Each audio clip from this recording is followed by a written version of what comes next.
Welcome back to the Ross Bolin podcast presented by Bolin Media. I'm Ross Bolin, and today I am joined in studio by the co-founder of Chill Country Cannabis and Texas Hill Country Provisions, entrepreneur Madison Wickham. Madison was the co-founder of Grandex, where he and his partner Ryan Young hired me straight out of college, making me their first employee and starting my career in online media. But we have not spoken since 2019, other than a phone call to set up this recording. So what you're about to hear will be essentially the first words we've spoken to each other in person in over 5 years after working together for the first 8 years of my professional career. It has been a long, strange road for us both, and we are undoubtedly going to cover a lot of different topics today as a result, so buckle up.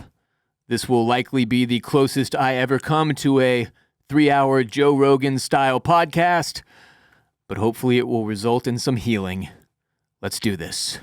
Madison Wickham, how you doing, man? Dude, I'm doing excellent. How are you doing? I'm doing pretty good. It's kind of a chaotic week. This is probably the most nervous I've been for a podcast in quite some time. There's no reason to be nervous. Minus like celebrities, you know. But no, I'm good. I have an icebreaker for us. Do you remember when we went to New York City to meet with some producers about turning Total Frat Move into a musical? Total Frat Musical. Total Frat Musical is what it would have been called. Vividly remember. What the hell happened? I feel like we had this meeting with these two producers. I don't know how you got plugged in with them. You remember who they were? So we were at it was a lunch meeting with the two brothers who created White Girl Problems. Okay, yeah. And I don't know why we thought they were the perfect people. This is like that. It's like the best example of how terrible the strategy was for that entire company. That's like, okay. Meanwhile, like we had like 7 businesses already that we were trying to run with one team, none of them to maturity. And we were like, yeah, we're going to go to New York and pitch these guys that made an Instagram account on making Total Frat Musical. Admittedly, we were a bit scatterbrained. The one of the issues at Grandex was definitely focus.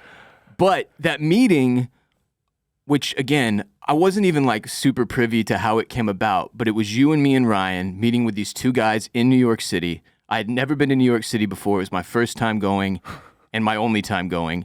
We stayed like in Times Square.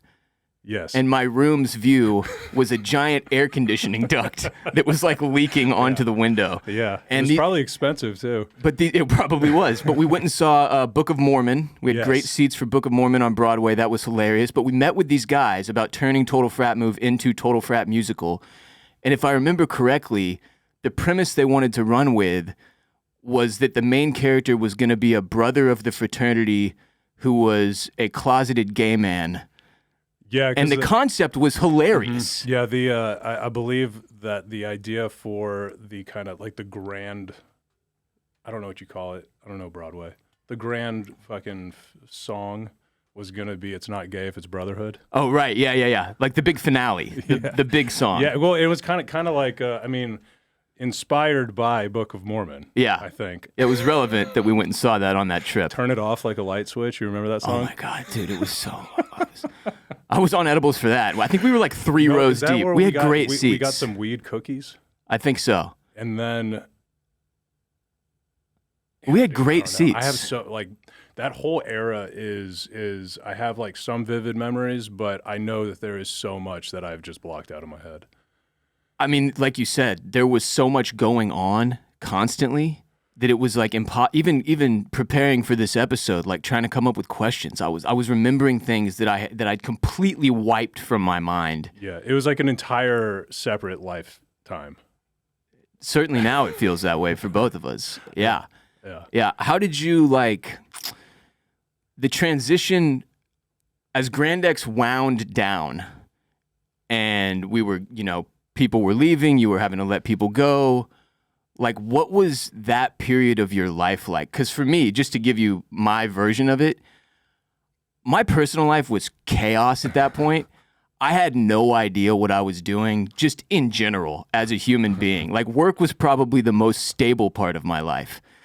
And in 2019, as Grandex got really chaotic, my shit completely fell apart. So, like, that's when, like, my divorce started. That's when, like, everything came apart at the seams. So it kind of fit for me because it was like, okay, my professional career is now in no man's land. I have no idea what I'm going to do. Also, my personal life is in no man's land. I have no idea what I'm going to do.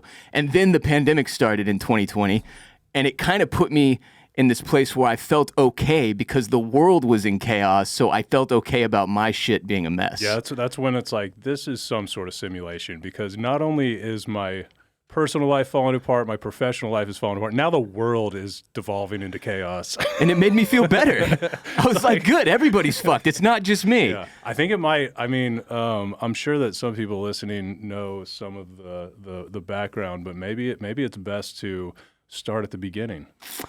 Okay, let's do that. Let's talk about how we ended up working together and how you started what you started. Yeah. Well, first of all, we were fraternity brothers at Texas State. We were both KAs, and that's how we knew each other, right? And yes, yeah. You were a couple years older than me. Yep. And Ryan Young and I were, I don't know, 2 years older than you, maybe? I think Ryan was 4 years older than me. 3. He's or 3, a year older okay. than me. Okay. But we were both a couple years out of school. I think 3 years out of school. You took a victory lap, didn't you? You could call it that generously. Yeah, I took a victory lap. Yeah. And so Ryan called me with the idea for TFM. This was like early internet. The iPhone was brand new. Pre-meme. People were still using desktop computers to access the internet. Like, that was how you got on the internet, right? And there was like collegehumor.com, and there was text from last night. Was this 2010? 2010. It was White Girl Problems was another one you mentioned, yeah. The summer of 2010, and Ryan was like, "Hey, I had a dream last night, and I can't stop thinking about this website idea. And you're the only person I know that knows how to make websites. But you know the website Text from Last Night and FML, these one-liner comedy websites. What if we did that, but TFM?" And instantly, I was like, "Oh my God, that's fucking genius!" And we started texting back and forth one-liners. And then after that, it was just like, yeah, this has to exist. And so I had just, at my job, I'd always like from school kind of bounced around from entrepreneurial things, didn't work out, to like getting a corporate job or whatever. And I was working as a front-end web developer for this tech company. And I had just completed a project where I built my first WordPress site. And I was like, I think I can build this website. And so 3 weeks later, we launched TotalFratMove.com. And then a couple months later, we had hundreds of thousands of kids from all across the country spending massive amounts of time sitting on the website, submitting one-liners and commenting and arguing about, like, you're not frat, I'm so much fratter than you. And then from there, fast forward a year or so, and it was like millions of people, right? Yeah, if you were involved in Greek life in that period, if you were in a fraternity or sorority, you undoubtedly knew about TotalFratMove.com. Yeah, and I think, I've obviously thought a lot about this, like, why did it work? And why then did it not work so spectacularly? I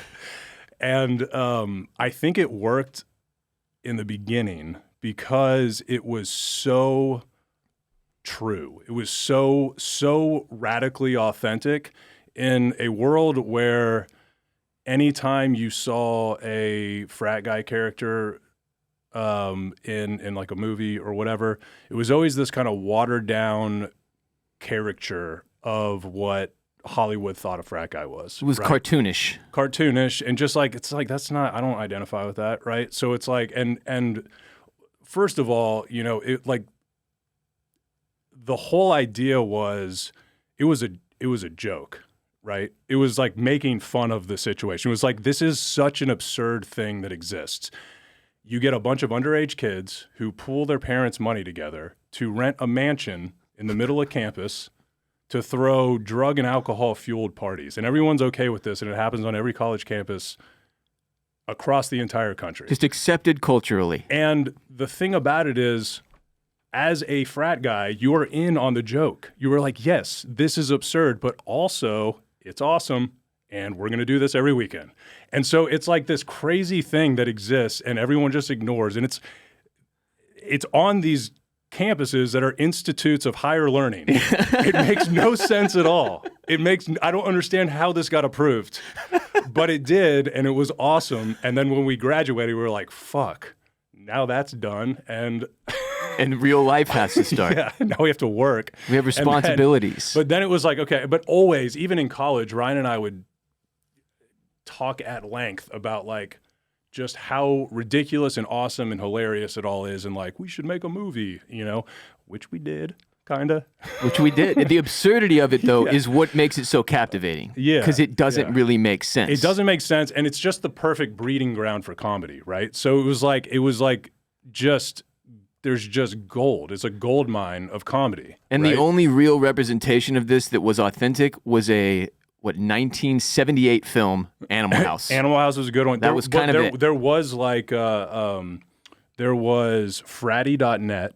Right. There was some website. Which was a static website, and it was like in hindsight, the lamest shit ever. But it was like revolutionary for the time because Frat guy of the month. Because these were like inside jokes that like you would share with your friends, and then you'd like go visit another school and you'd be like, oh, you guys have the same jokes too? Right. And then it's like you realize like, oh, it's just like a bunch of it's like the same kids on every campus, like doing the same things, making the same fucking stupid jokes. But it was like, that was like the fun, this hyper niche thing. And so there was a static website when we were in school called fratty.net. And then I think Old Row was a forum. Right. That's all it was at first. But it was a forum where you could talk about being fratty. I don't know. And basically. So this was basically like, we're going to do text from last night with TFM. Yeah. And then in our group email thread, you replied, which I found this morning and sent it to you. Right, yeah. We had an email chain about our alumni golf tournament, and this is literally like 5 days before I graduated from college, and we were all trying to figure out who was going to go to the golf tournament, who wasn't. And I said, I think my April is pretty full of unemployment, but I'll let you know if I can make it out. Anyone that wants to send me graduation presents and job offers, go ahead and contact my secretary. I was obviously kidding, but you called me. And you were like, hey, man, remember that conversation we had several months back? Because at one point you had come into town for an alumni deal, yep. And we had done some illicit substances. And I was like, I think I want to be a writer. And you were like, that is sick. And at this point, Jay's Bistro, and at this point, not only do I not know that you guys are behind TFM, no one I know knows. We kept it top secret. It was completely under wraps. It was totally anonymous, and I think I told Matt Cisneros first, and you might have been like the second person. So when you called me and you said basically we were wondering if you would want to write for TFM, at first I genuinely thought you were screwing with me. I was like, there is no way this is y'all, because at that point it had been at least 6 months of TFM like sweeping the nation, at least at fraternity houses, and I had no clue. I had already gone through the experience of finding TFM, finding out about it, thinking it was utterly hysterical, and then graduating to the point where I was like, all right, this is fucking lame. And then you called me, and I was like, no way. Like, I couldn't believe it. It blew my mind. And I was like a super senior on the verge of graduation. So like at that point, the frat stuff has kind of, you're worn out by it. So you're not like super into the fraternity life anymore when you're a super senior, which was, part of the reason for my negativity. But if it can be your job, that was a different story. Especially if you have zero plans, which at that point I did. I was like, I guess I'll move back to Houston and like get some kind of shitty job doing something I hate. I graduated with a journalism degree simply because I wanted to get out quickly. Point being, you called me, you were like, hey, you talked to me about wanting to write. We're looking to get into longer form content on Total Frat Move. Do you want to do it? That was the first so something. I've got this. I've got this this thought in my head that there's different emotions that can motivate us to do things. And there are good emotions that you should listen to and make decisions from. And then there are bad emotions that you should further contemplate your decision before making the decision. And in my younger years, and I was heavily motivated by fear, right? Like, if I don't do this, then it's not going to work. And I would come up with like all these ideas in my head about like what has to happen. And so anyway, one of the very early ones was, this thing is not going to last if we don't expand the content offering. We have to do long form content. It can't just be one-liners forever. And which may have been like, you know, a good decision. But if you think about it, I don't know. Revision. I don't want to get into like revisionist history about like we could have done X, Y, and Z or whatever. But that then started to turn it from the joke that it was to like now it's like long form written explanations of these things. And like initially, because you were in on the joke, it worked and it was great and it was like obvious satire. But then over time, it like somehow morphed from like us making fun of it to us glorifying the frattiness. And the commenters all took it super seriously. It's like it just kind of like went away from itself of like what it was originally intended to be. And I think like because what we did is we like captured the attention of a lot of people. And then instead of being like, all right, well, we have the attention of all these people, so how do we now build like a real legitimate business that actually stands for something, you know, beyond these frat jokes? It was like we were kind of just like along for the ride and following whatever was being responded to. Pretty much, yeah. Yeah, which is unfortunately how like 90% of successful media now operates. Right.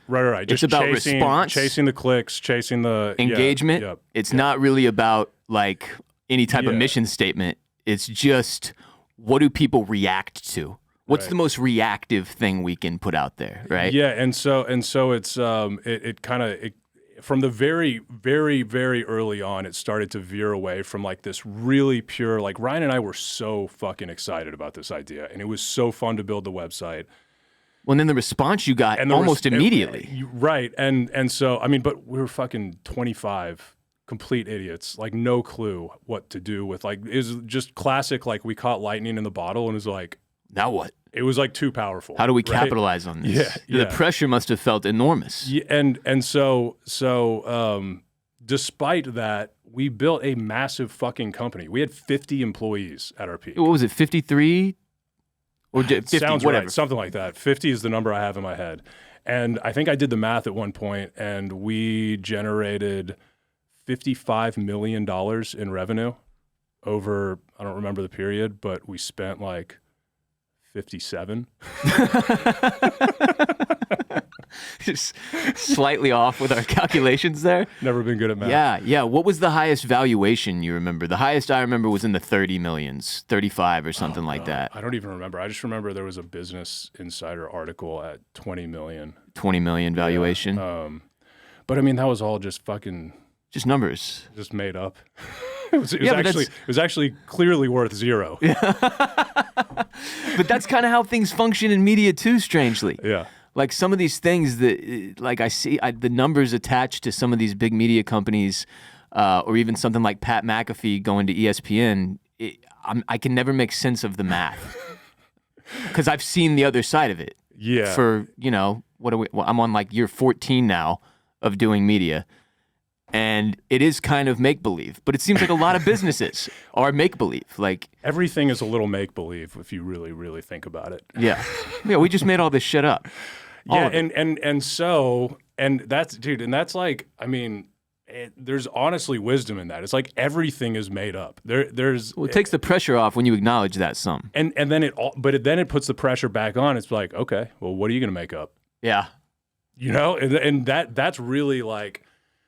I mean, to fast forward a bunch, it was essentially, the journey was what we described, the greatest fucking thing ever. For a period there when we were next to Rudy's and it was like 7 of us and we just got to go make comedic content all day. It was I was like, we fucking did it. I was like, I'm not rich right now, but I'm going to be super rich because this thing's going to be worth $100 million or whatever the fuck I thought.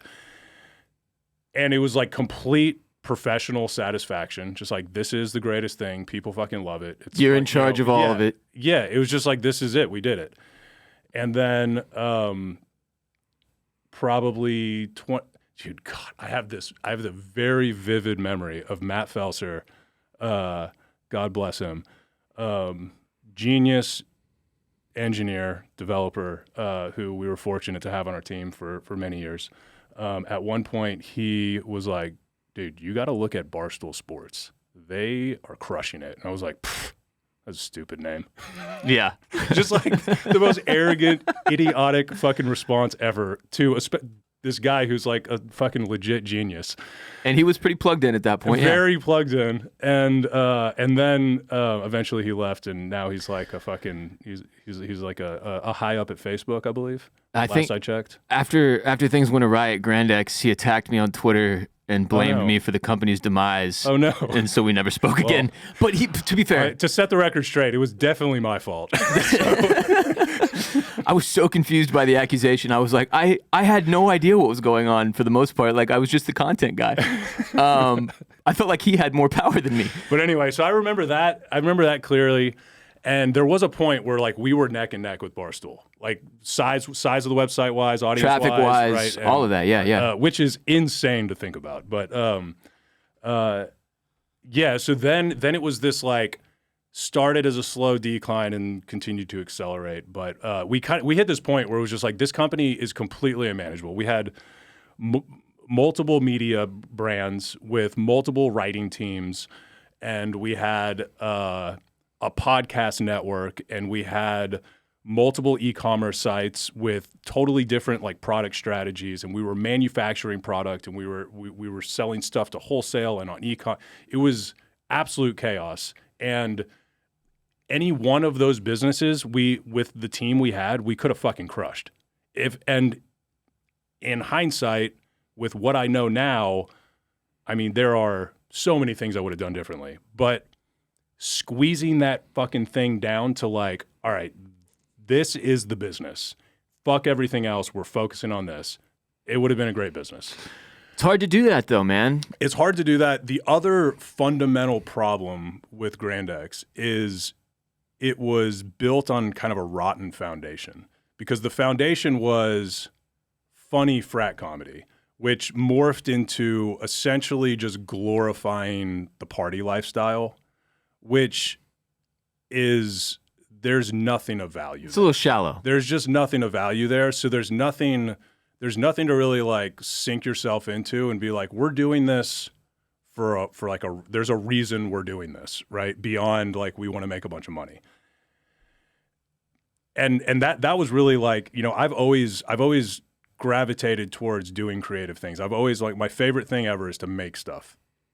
More so like, I've spent my entire career making things, and in like the marketing realm, I don't even really like marketing. I like making things, and then it's like I begrudgingly market them because I have to. Yeah, that's how I feel every day. Yes. Every day. Yes. It's like we're just, yeah. And I'm like, I can't believe I have to get on fucking Instagram to promote this episode. Exactly. And I think all creative people feel like that. I think like musicians feel like that. Like, I just want to fucking make music, and I don't want to dance on TikTok. Right. Yeah. And so that's like a universal desire of creative people. Like, I just want to fucking make things, and I want you to like it, and I want you to buy it, but I don't want to tell you to buy it. Yeah, I don't want to have to worry about you helping you discover it and understand it. Like, please just find it and buy it. Yes. And so I think that the lack of a real purpose behind the business kind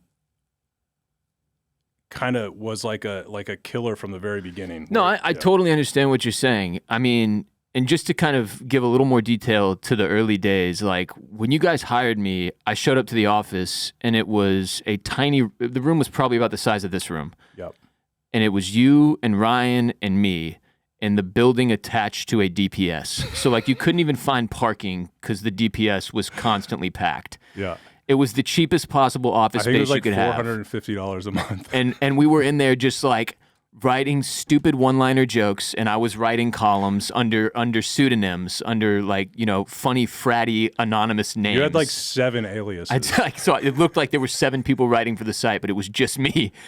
And we just kind of did that. Like, but to put in perspective for listeners, like we had this thing called Chartbeat. It was this program that tracked how many people are actively on your site. They're called concurrent visitors.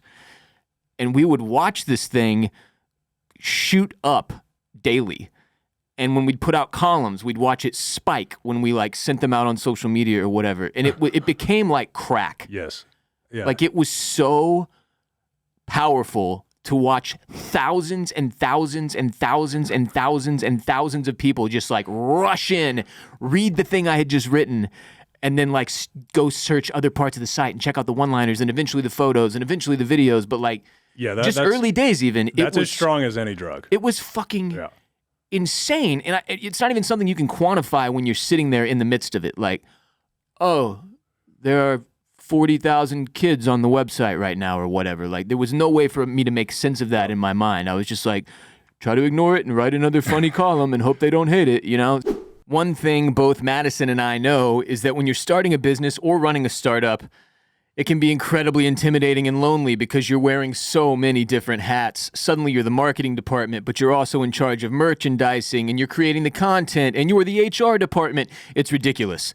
Finding the right tool that not only helps you out by taking things off your plate, but by simplifying everything can be such a game changer for millions of businesses. That tool is today's next sponsor, Shopify. Shopify is the commerce platform behind millions of businesses around the world and 10% of all e-commerce in the United States, from household names like Mattel and Gymshark to brands that are just getting started like Madison's companies that we are discussing today. Get started with your own design studio. With hundreds of ready-to-use templates, Shopify helps you build a beautiful online store to match your brand's style. Accelerate your content creation. Shopify is packed with helpful AI tools that write product descriptions, page headlines, and even enhance your product photography. Get the word out like you have a marketing team behind you. Easily create email and social media campaigns wherever your customers are scrolling or strolling. And best yet, Shopify is your commerce expert with world-class expertise in everything from managing inventory to international shipping to processing returns and beyond. If you're ready to sell, you're ready for Shopify. Turn your big business idea into reality with Shopify on your side. Sign up for your $1 per month trial period and start selling today at shopify.com/RBP. Go to SHOPIFY, shopify.com/RBP, all lowercase. That's shopify.com/RBP for your $1 per month trial. Point is, it took off really fast. And it was clear, like when you capture that type of lightning in a bottle, in this era of business and the internet, your goal is, how do I monetize this? What do we do next? Which is what led to the merchandise. And you know, first it was called Frocket Tees, and then it turned into Rowdy Gentlemen. And then I think in part because you were probably deep down subconsciously driven by what you're saying, there was like a lack of a fundamental purpose for the company in the beginning. I think you were probably searching for that in some way. Totally. So then Man Outfitters came to be a thing, and then there was a movie, which is now a mall store and then, that have nothing to do with it. And then we were trying to do a fucking Broadway play, and it just got so strung out. It was like it was searching. It was searching for the thing, but like looking in all the wrong places, and it was motivated by exactly what you're talking about like the numbers and like the adrenaline rush of kind of like the superficial stuff, and then also like wanting to make a lot of money, right? So it was like it started as this creative thing, and then very quickly got commandeered by like ambition. I mean, to me, just secondarily, like my stake in the company was ambition pointed at the wrong thing, though, the wrong things. Right? Absolutely, but like even for me, secondarily, I was like, if we do this correctly, I will never have to find another job. Like that was my motivation. I was like, I'll never have to worry about finances again if we continue on the upward, trajectory that we were on, which we were on for a good 5 years before things really started to go haywire. Like it was like, it was boom times, man. Like we were living the dream for a little while there. I think 2016 was the peak. The exact timeline is a little fuzzy for me, but same for me. But that's about 5 years for me. Yeah. 2011, January 2nd was my start date, and so 5 years later would have been 2016. Yeah. But, so 2016 was kind of like the beginning of the decline, and it eventually ended with, yeah. So like from 50 employees back down to me and Ryan, which there's a whole nother saga with Ryan, but well, let me ask you this: Yeah. How do you, if people ask you like what happened, what's the short answer? Like, from the outside looking in, nobody could really tell because, frankly, we had made it so goddamn complicated that people couldn't pick a thing. Yeah, the short answer is exactly what we were discussing. It was that we were spreading ourselves across way too many things. We had too many, we were trying to scale too many independent lines of business. And then also there was no purpose. There was no real mission behind what we were doing. So that just makes it impossible unless you are so motivated to make a bunch of money that you can power through the fact that you're building all of this for no real reason. So just on the content side, we had total frat move, total SRAT move, PGP, right? So 3 brands just in the media side. Then Rowdy Gentlemen, Man Outfitters, and this is not even factoring in some of the extraneous things like trying to get, a movie made or doing the book like we did or the play or whatever. And then all the podcasts. And then the podcast industry came up in which I was just I've never really gotten to thank you for this, but actually a couple of years before I started podcasting, you were like, dude, you need to do a podcast. And at this point, you and me didn't even work together daily anymore because you were so focused on commerce and I was on media that I was like, shut the fuck up, Madison. I need more shit to do, dude. And it's, over time, it sunk in.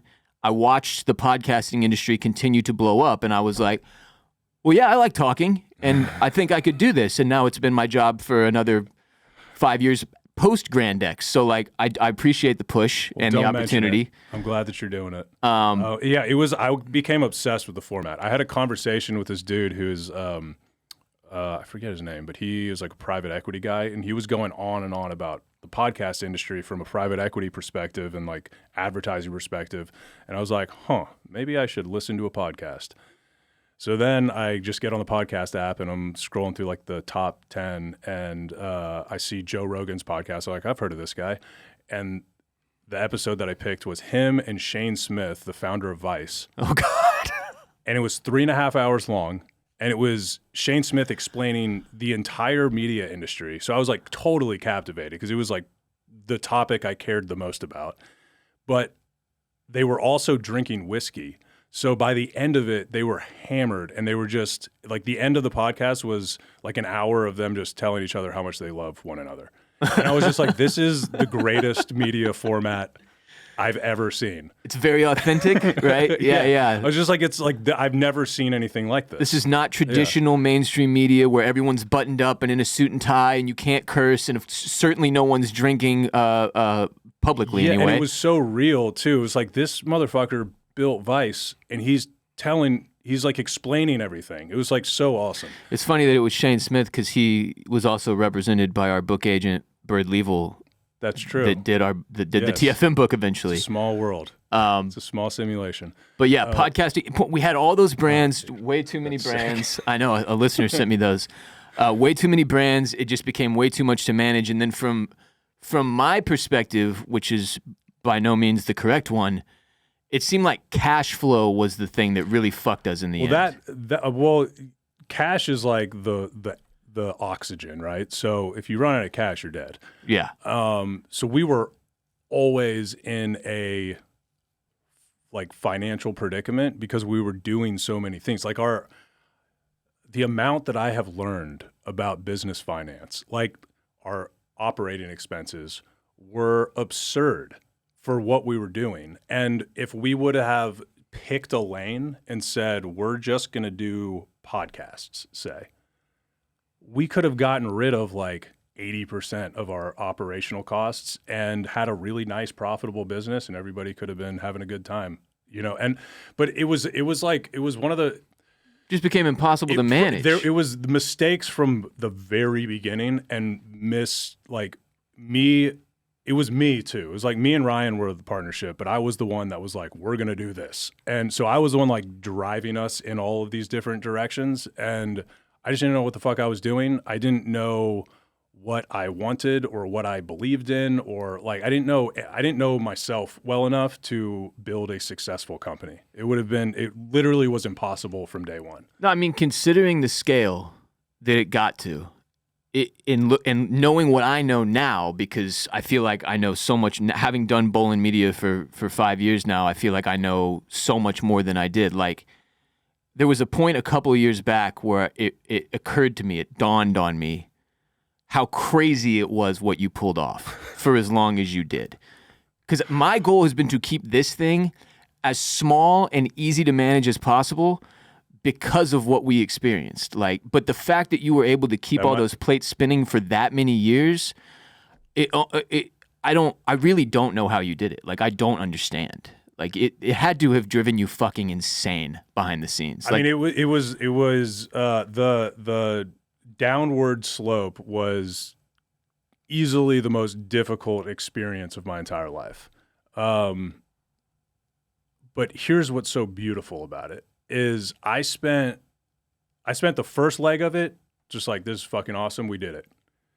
And then as it started, like, it hit a point where I was like, oh no, this thing is not manageable. Right. And we're going to have to like do layoffs. And it's like, this is like, I'm like learning all of this in real time. On the fly. I don't know how to do layoffs. I don't know, whatever. And so it's like, we're doing all this modeling and like, okay, well, I guess we can fucking organize the team like this and whatever. And so like we did a few rounds of that, like, and that was just progressively getting more and more intense and more pressure and more like, what in the fuck? And we'd raised millions of dollars from a bunch of angel investors. So it was like our cap table, we probably had 30 people on it that all gave us their hard-earned money over the course of a several-year period. And so like, so I spent the last leg of the company, last like 4 years of the company, 3-4 years of the company, terrified that the whole thing was going to implode.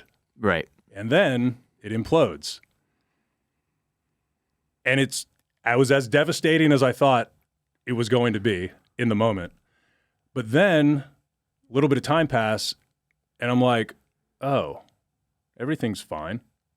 There had to have been a sense of relief. And it was still, I mean, I was working on it until the bitter end because Jim Schneider, God bless him, he's a damn guardian angel. He was our first investor and bailed us out so many times and ended up and at the end ended up essentially acquiring all of the assets of the company and then hiring me to manage them. And so that was when it was like just a shell. It was TFM and Rowdy Gentlemen, kind of like a shell of what it once was. I rekindled my relationship with Ryan, which is kind of an awesome story. We like text all the time. He's like now one of my best friends again. And then he came back on with me. It was me, him, and Jim, just like managing this. It was like the most grueling fucking thing. That had to have been hell. The most grueling thing ever.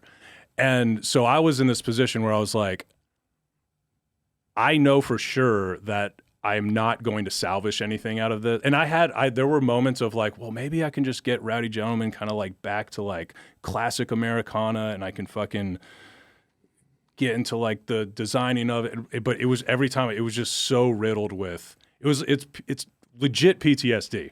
Yeah. Like where it's like, I'm working on this and every fucking step of the way, looking through Dropbox, finding shit. It's just all this fucking pain of like letting all these people go. And also in some instances doing it in ways I regret or like things that like, if I could go back and know what I knew now, I would have done it differently or whatever. So it's just like, just fucking daggers. Yeah, at that point, the thing you had created kind of owned you. Yes, but it was like just this slow driving. It was a very slow, drawn out ego death, if you will, where it just smashed me into the ground to the point where I was like, all right, I'm dead.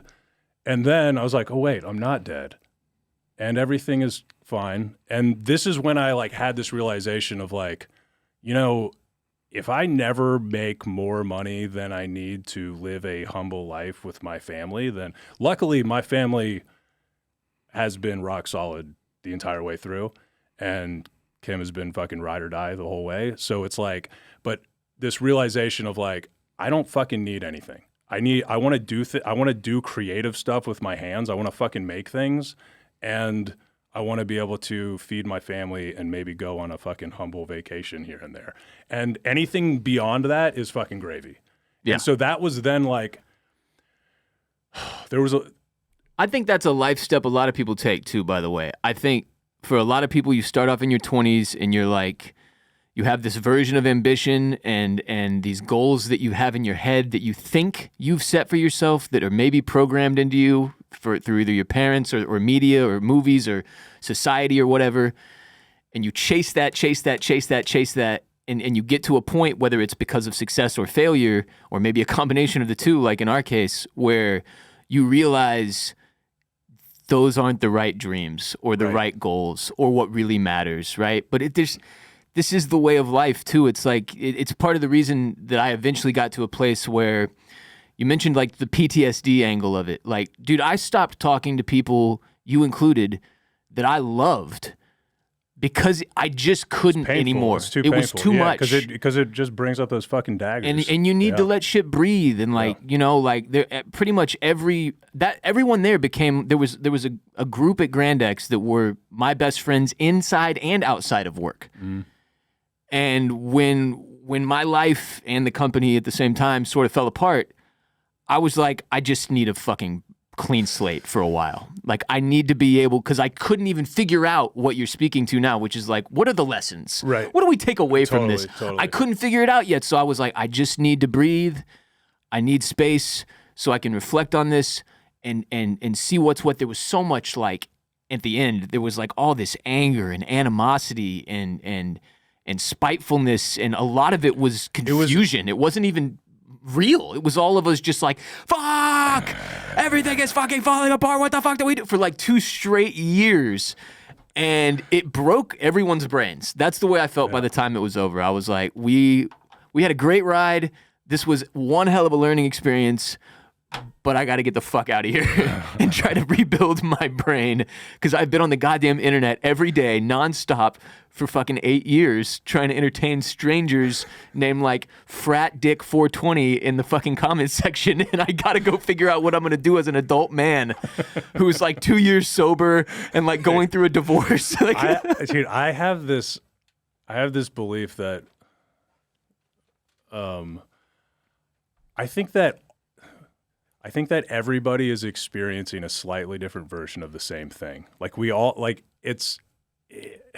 there's this tendency to like think that we're fucking special and that we're like our fucking situations are like so unique and different. But like the more you like really talk to people and like are able to talk to someone who's opening up, it's like, oh, you're fucking exactly like me, and you're fucking having the same range of emotions and the same it's like your experience with all of it was, I think, just a slightly different version of my experience with it. And then I think you could apply that to like,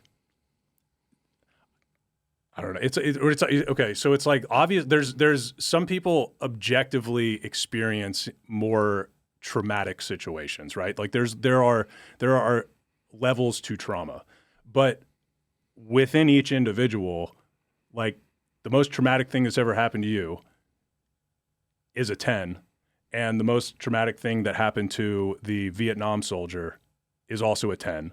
So, and you're both experiencing like fear and doubt and like all, like it's the same set of emotions. Yeah, it's relative. Yeah, and so it's like we're all like that. Something about that brings me comfort, where it's like we're all just that. Like that is the human experience. That is what we're fucking doing here.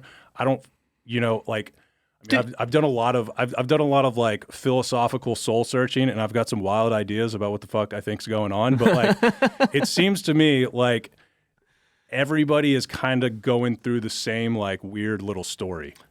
I could not agree more.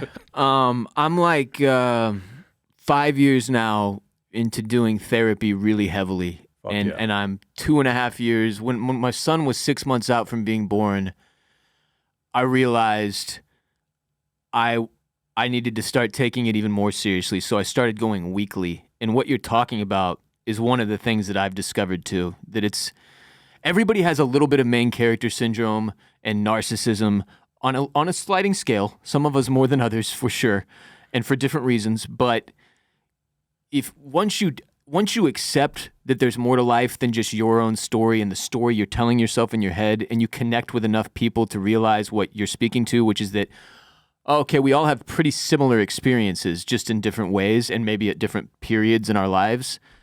The human ride is what it is.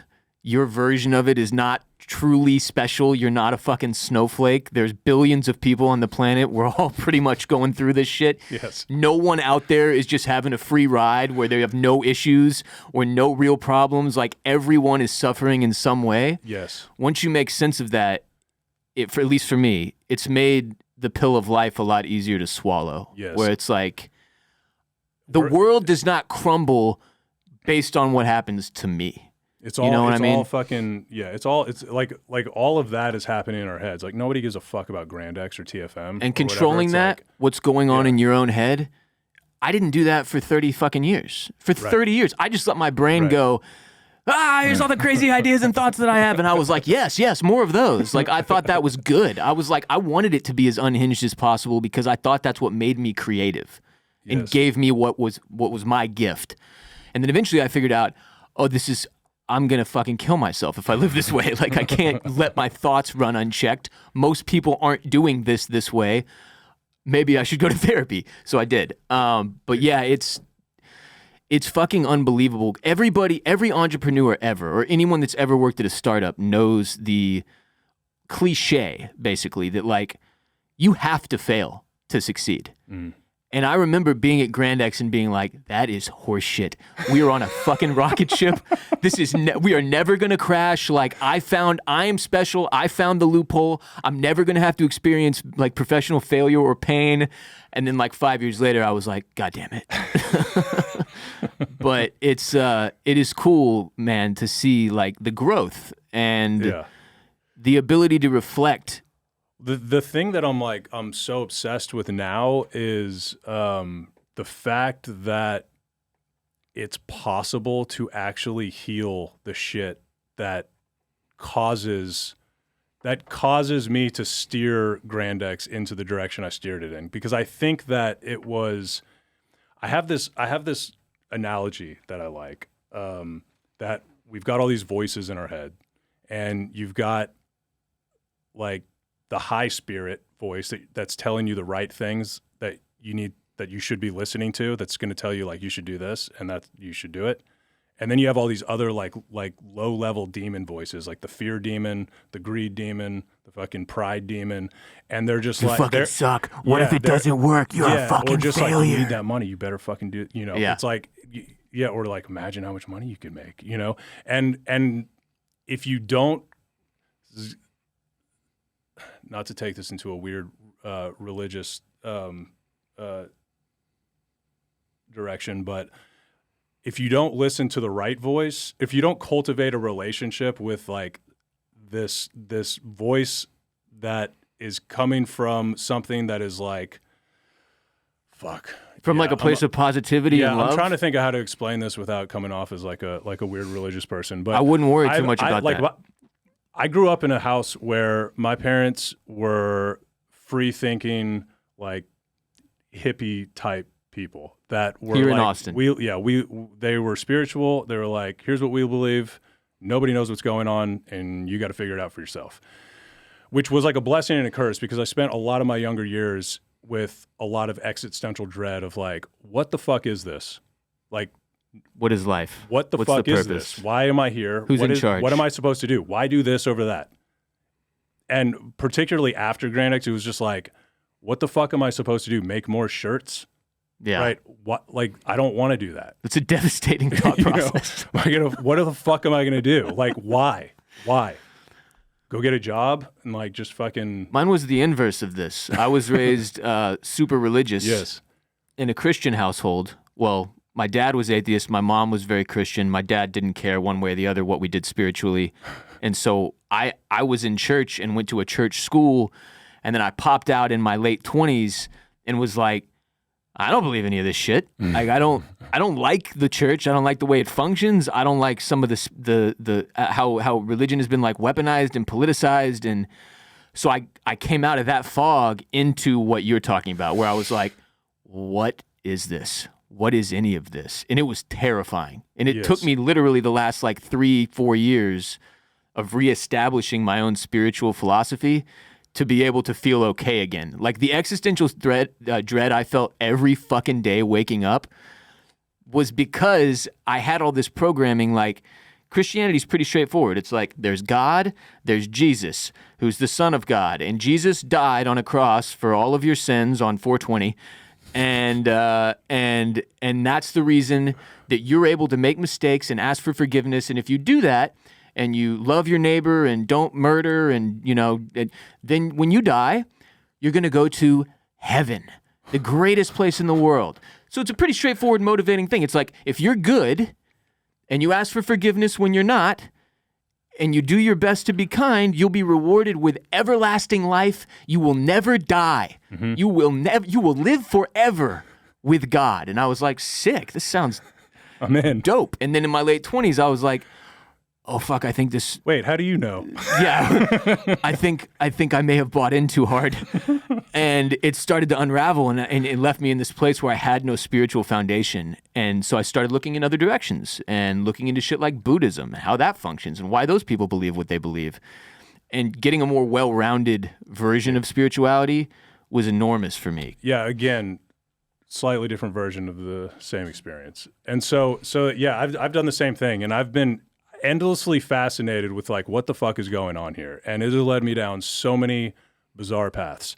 But I picked up like bits of wisdom from different people who have built their religious beliefs through different systems, right? And so one of them is my good friend Chris, who I'm working on this new company with for the last 5 years. He's 16 years sober, and he got sober through AA. And AA has actually got, it's a faith-based organization. Spiritual-based, for yeah. People that don't know that. I went for the first like year after I quit alcohol. Mm-hmm. I would go like once a week, basically. Yeah. And so he says that one of the things they say all the time in AA that just stuck with me, and I fucking love it, is we all have a God-shaped hole that most of us try to fill with things that aren't shaped like God.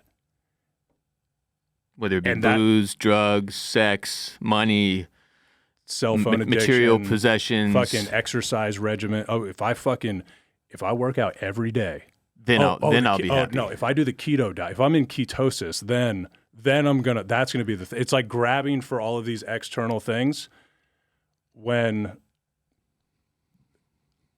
the terms like God, like it's such a charged term. I use God just because it's the most generic, but the universe, the fucking great mystery, whatever the fuck you want to call it, you have to believe in something bigger than yourself. And you don't just have to like convince yourself to believe, like you have to figure out how to like connect, because there is some shit going on. There's some wild shit going on that is not just like sitting here talking in microphones. Like that's what we're doing right now. But then there's if you go down the paths, you will eventually run into like, oh. There's tons of those moments, right? And it's like you have to not only believe in something greater than yourself, you literally have to worship it, because otherwise you're worshiping yourself. And or you're worshiping money and status and power. Like you're worshiping things that are like, that don't fit in that hole. They won't fulfill you. You're gonna be hollow. And so there is, and it's like you don't have to join a religion. That is a convenient, easy framework to use to connect. Like what I believe now is there is a God. There's one God, And all of the religions throughout human history have been describing this one God, which is an infinite source of light, love, and wisdom. And everybody has the ability to directly connect to it. And there are endless modalities that you could use, fucking yoga, meditation, fucking, I've done ayahuasca 3 times, and that is definitely the most significant modality that I have found to directly connect with what I could only describe as God. Yeah. And to the point where it's like, well, I know that exists because I've fucking been in the presence of it. And it's left me with this thought of like, all right, here's a thought experiment. Of all the knowledge in your head, everything you know, everything that you could say, yeah, I know this to be true. What knowledge is from firsthand experience, and what knowledge is something somebody told you? Yeah, that's tough. Or something somebody wrote down that somebody told them, that somebody told them, that somebody told them. And so like you start, and you can, it's like, this fucking table's hard. I know that firsthand experience. And right. If I was talking to you on the phone, you're like, hey, I'm sitting at a hard table. I'd be like, well, maybe. Yeah. But I don't know first, and whatever, right? Where it's like, if you like, and I think that there are, I have a hard time like truly trusting things that are secondhand. So like a lot of time, this is like a lot of problems with religion. It's like you go to church, you're listening to these people. It's like, how the fuck do you know? Who are you? I haven't fucking seen God. Like, I'm just supposed to trust you. I'm supposed to trust this book that was obviously written by, it didn't just magically appear here. Somebody wrote it. And then somebody took it and like fucking used it to acquire a bunch of power and translated it in a way that they saw fit. And then that happened over and over and over and over and over. And like even just the fundamental, foundation of religion and Christianity and the Bible, it can be really confusing. But to circle it back to what you were saying about AA, that was the most fascinating thing about me when I went to about that experience when I went to AA, that I think is the experience most people have, is when they explain to you, you cannot do this program without a higher power. Right. It does not have to be God. It does not have to be Christian, but you have to harness something. Connect with something bigger than yourself, or this will not work. Yep. You will not survive. And you can claim that you don't believe in God and just say it's the environment, right? Like, and I don't know the spiritual beliefs of Patagonia, but like they've been crushing it forever. And what they do is take most of their money and buy land and then make it nature preserve because they believe in planet Earth. Shout out to Patagonia on Earth Day. Today's Earth Day. I'm paraphrasing. I heard that. I haven't done any research, but something like that. but that's enough to build to build a business like Patagonia, right? Where it's like, well, we're not doing this to make a bunch of money. We're doing this to save planet Earth, and that's enough. But like, you have to believe in something more than like, I need a big old bank account so I can buy some shit. Which what you're speaking to, it ties perfectly to everything we've discussed so far, because it applies to business too. If you're just doing it for money and you don't really have a purpose or something you can buy into or a higher power that's motivating you, you're going to crash out at some point.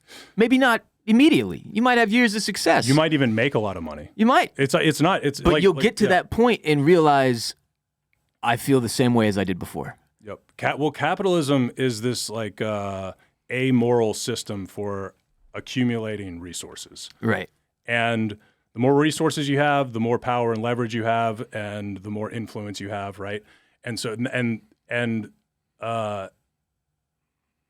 you can use those resources and that power and that influence for a greater good, like saving planet Earth, or you could use it to buy a yacht, right? And so I think it doesn't necessarily, you don't necessarily have to believe in a higher power to use the system of capitalism to acquire a lot of resources. But I guarantee you, anybody who is purely motivated by money, no matter how much fun they're having, like that music stops and then they realize like, oh, I don't fucking actually have anything. I have a bunch of, It sucks that we all, like, because this is the human condition.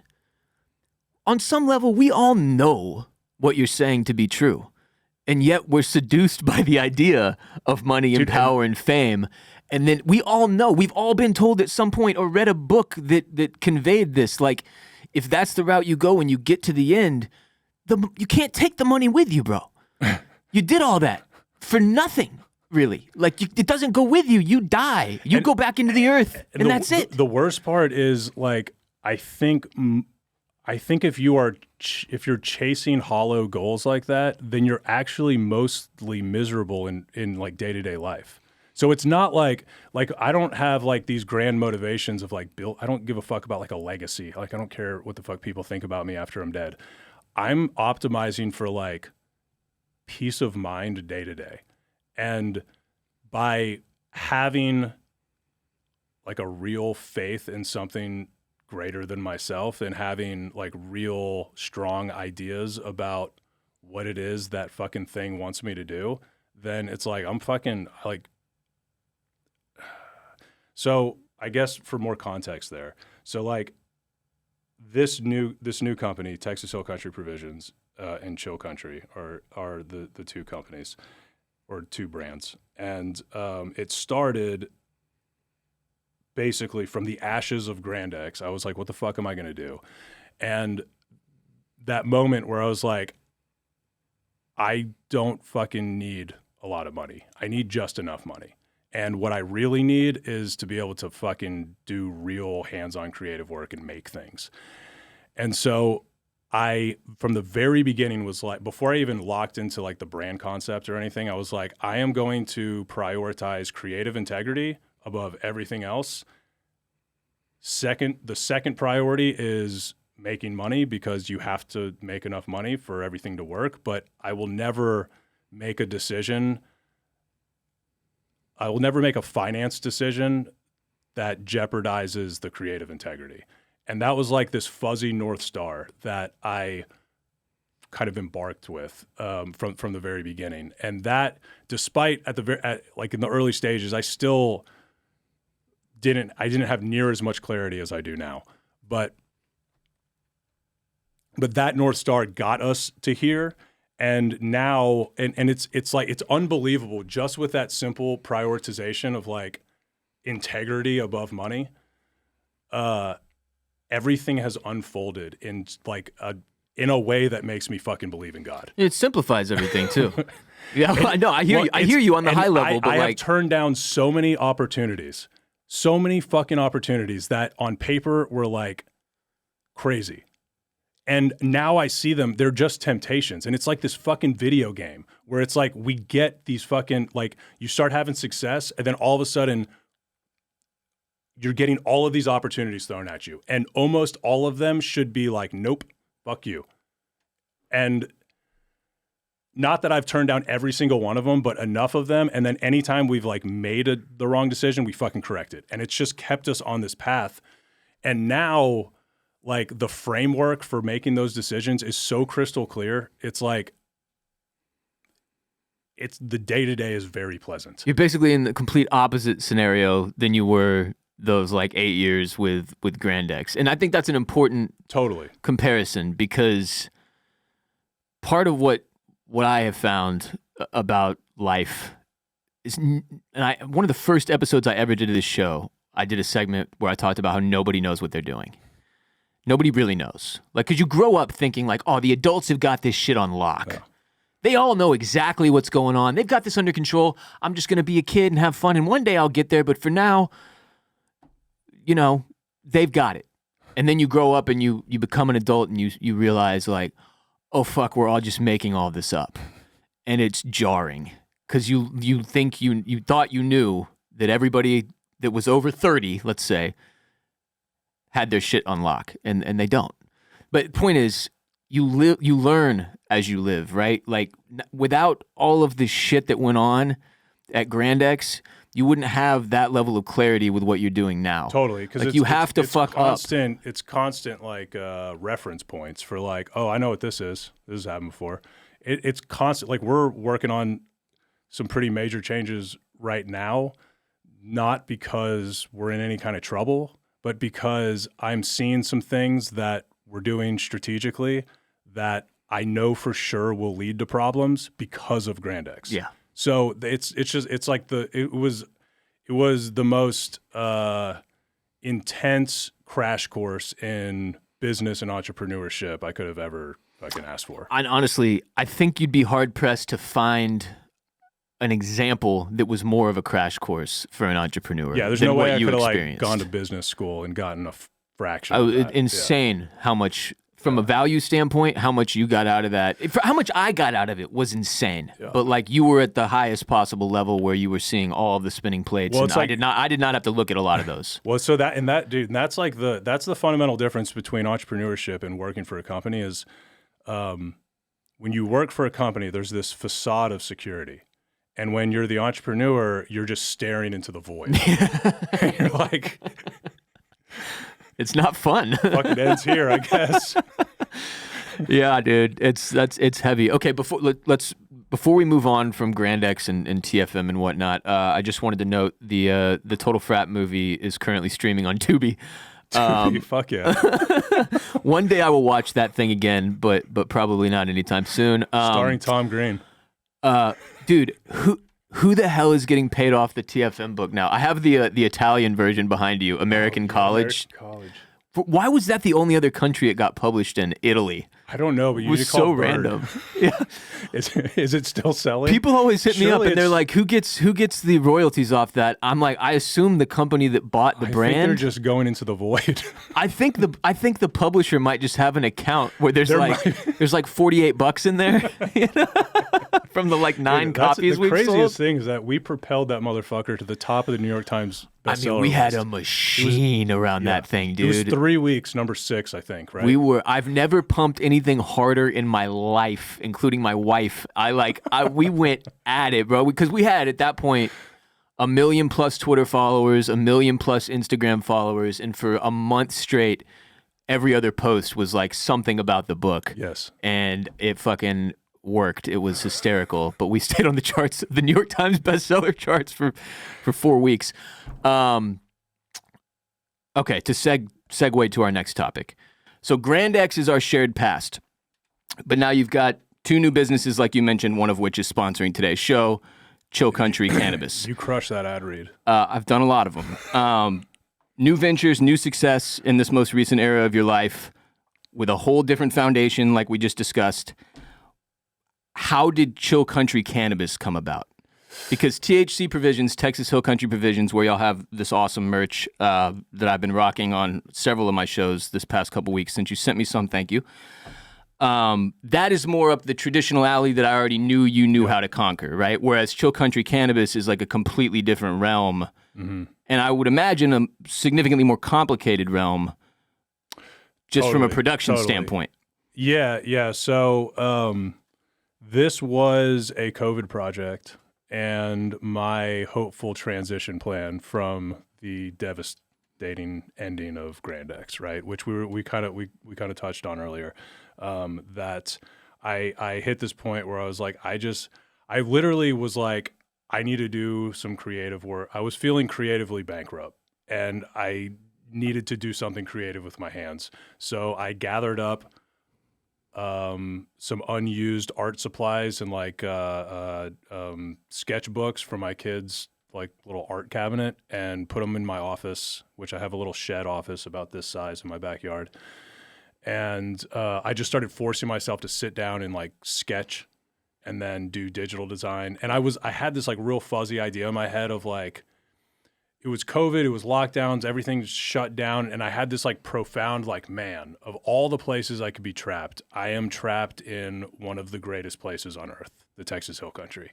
And it was also when like some of the states were freaking the fuck out and, you know, you had to wear 7 masks if you were going to go outside.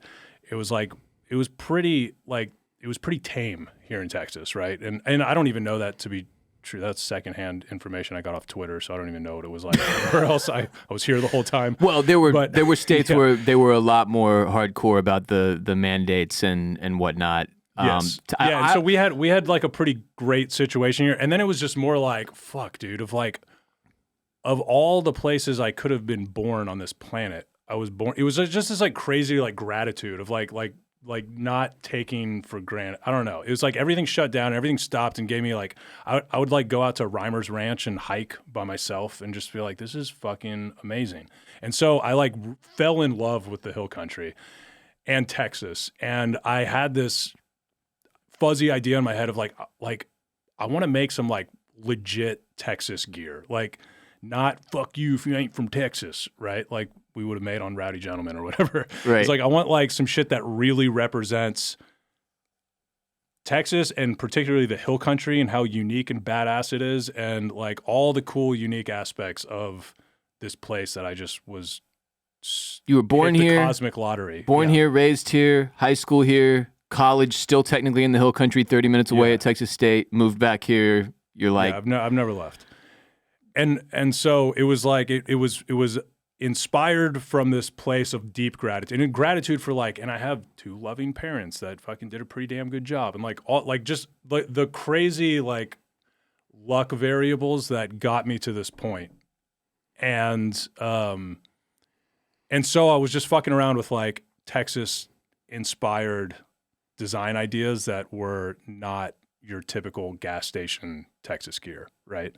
And this isn't, you know, there are a lot of like ambiguously Southwestern themed brands that exist within that like boutique apparel space, Sendero, Howler, you know, but I was like, I want something that's like overtly Texas pride, but not generic, like just the flag. red state Texas pride, right?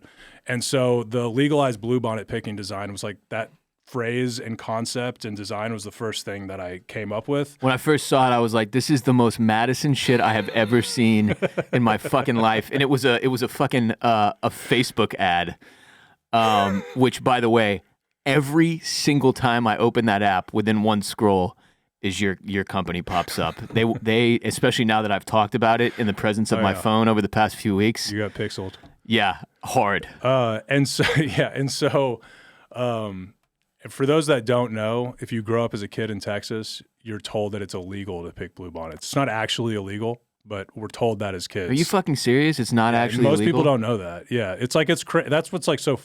I literally told my stepdaughter the other day, I was like, no, you cannot pick that. It's literally illegal. And when you're like 6, you're like, they're gonna arrest me if I pick this bluebonnet. Right. But you want to pick it so bad. And they're fucking everywhere, by the way. Yeah. And so legalized bluebonnet picking is obviously like it's a play on that Texas lore, but then also kind of like it's a weed joke. Pro cannabis, right? Yeah. And so that was before I locked into the brand concept, and then I realized that the acronym for Texas Hill Country was THC, and I was like, that is awesome and hilarious. And then started playing around with branding for THC provisions, Texas Hill Country provisions, and I was like, all right, that's it. This is fucking. I was like, I for sure know that I could turn this into an apparel brand that feeds my family. That was I did enough with Rowdy Gentlemen to know that like there are enough retail stores, and I know how to do the e-commerce, and I can do all this shit completely by myself because I'm a background in web development, designer, like, and I did for like the first year, it was just me in my shed office designing shit like that and trying to like get a product. So it's very simple.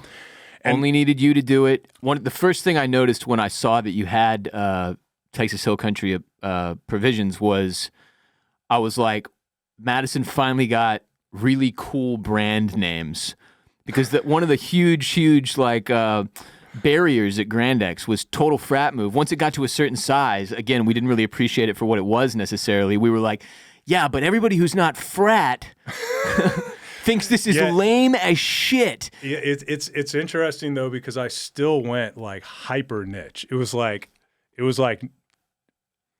a state, but not just a state, a region of the state. Yeah, but that's the beauty of it is that you can call it THC provisions as well. Yeah, and so from the very beginning, it was like, okay, I am pretty sure that I can massage this concept into an offering of apparel that will do well online and in retail stores across Texas. Like I had a lot of confidence that I would be able to pull that off. And then I was like, if I can establish a cool, unique Texas brand that has pro cannabis undertones, then there might be some things we can do in the actual cannabis space. Which, to my knowledge, those undertones you're hitting on in this state didn't really exist. Like, there's no brand I can point to that's like was capitalizing on Texas-specific cannabis, like Matthew love. McConaughey, maybe. Right. Right. And he's just a dude. He's just a guy. You know? So but also his like book is behind your head. Yeah, also like Willie Nelson. Like, it's like cannabis the hill country has major undertones of cannabis. So it's like the idea wasn't, it was like I want to bottle up all of the unique aspects of the Texas hill country into a brand that truly authentically represents the hill country, and cannabis is part of that. It's like that is like like Austin being like such a hippie town, such a liberal town, right? It's like so it just made sense. If you think about weed in Texas, you think about Austin. So like when I locked into it, I was like, all right, this will just it's like I see it makes too much sense. It's gonna work. And I had less confidence in and maybe I can make cannabis products. But like as we started, and then eventually, once I actually had product to sell, so I made 3 designs, made 3 shirts initially, and then very quickly followed up with 4 hat designs. And then that was the merchandise offering. And once I had that, it was a long process of convincing my friend Chris to partner with me, which first gigantic lesson that I learned from Grandex was who to pick as a partner. And not at all a dig against Ryan. I fucking love Ryan to death. We were amazing creative collaboration partners, but we were both financial idiots. So you have to balance each other, right? My first move was to to convince my friend Chris to partner with me because he has a really strong background in finance and sales. So skill set wise, he was like a perfect puzzle piece for my skill set. And he was also at kind of this like transitionary period of his career where he had sold. He built Austin Coding Academy. Oh, okay. Which was one of those like online coding boot camps that you would like get your certificate at the end and like you'd know how to code and you could get a job. So him and his buddy built that company and then he sold it. And then he was working as a fractional CFO where he was part of this group and he was working with a bunch of different startups and basically building financial models for them and helping them like manage the financial aspects of their business. So I was like, Chris, before I convinced him to come on full time, I was like, I will give you equity if you if you just do what you're doing for these other companies for me. And so that's how we got the relationship going. And then eventually he hopped on full time. And from the very beginning, we were talking about like, we want to eventually make cannabis products. And so another thing that I learned at Grandex was the significance of contribution margin. And what contribution margin is after the cost of the product and after the cost to promote the product, all the ad spend, how much money is left over to pay for everything else. And contribution margin and unit economics. So the unit economics of a piece of apparel is drastically different than the unit economics of a cannabis product. Right. And what that means is if you like our apparel and you're like, oh, sweet hat. Like most people are like, oh, sweet hat, buy it. And then they move on with their lives and they don't even know anything about us. They're not like, I'm going to come back here to buy every hat I ever buy ever again. So the value of an apparel customer is based on how often, or the value of any customer is based on like, how often do they buy your product, right? And it's not to say that there aren't people who go to THC Provisions and connect with the products and are like, wow, I'm going to buy quite a few things from here over time. But it's such a smaller percentage. The bulk majority of people are just like, dope green Hall hat, I'm going to buy that. Yep. Don't even really care where this is coming from. Moving on with my life. Totally. Yeah. And so with something like a cannabis product, this is how we were able to get ad dollars from all of these fucking companies. Like, because that's what never made sense to me. It's like, what the fuck are all these other companies doing? I can't even think of a specific example by name, but all of the fucking companies that advertise on all of the podcasts and would just keep renewing. It was like, well, they have a product with enough margin and the right unit economics to where like this pans out. And it's learning all of that, like then really like from the very beginning, it was like, well, apparel is kind of the stepping stone to then having a product that actually has the unit economics to really do something significant. And the cannabis products are that. But this is talking about it all in like the kind of financial strategy of it all, which is my least favorite part. And is like, just again, it's like that is a secondary priority to like what we're actually fucking doing. Well, yeah, but once you've experienced what you experienced at Grandex, you have an appreciation for what you're speaking to now, which is that like you can have the time of your life, but if the unit economics don't back out, exactly, this isn't going to be a ride that ends well. Exactly. So it's and you have to get all of these pieces to line up, and so like, the real reason we're even making cannabis products at all is because I personally have had tremendous benefit from rediscovering cannabis as an adult. Like when I was a kid, I never really liked it. I would happen upon it at a party or whatever, and it was usually like someone's giant bong or some homemade edibles, and it was always like way too much, right? It's like if you've never smoked weed, you don't want to take a bong rip. That's going to ruin your life. No. And so... But people don't think that way. Yeah, and so every Kids don't time, think I was like, that way, maybe this time it'll be different. People seem to love weed, so I'll give it a try. And every time it was just like fucking, extreme paranoia and anxiety. And then years later, I was actually at a bachelor party in New Orleans, walking down Bourbon Street with one of my buddies that I grew up with, and he had just bought weed from somebody. And he was like, "You want some?" And I was like, "No, it makes me paranoid." He was like, "Probably because you do too much. You should just like do like a little bit." I was like, "All right, fuck it." And I did a little bit, and then I was like, "Oh, this is the feeling. This is what everybody describes.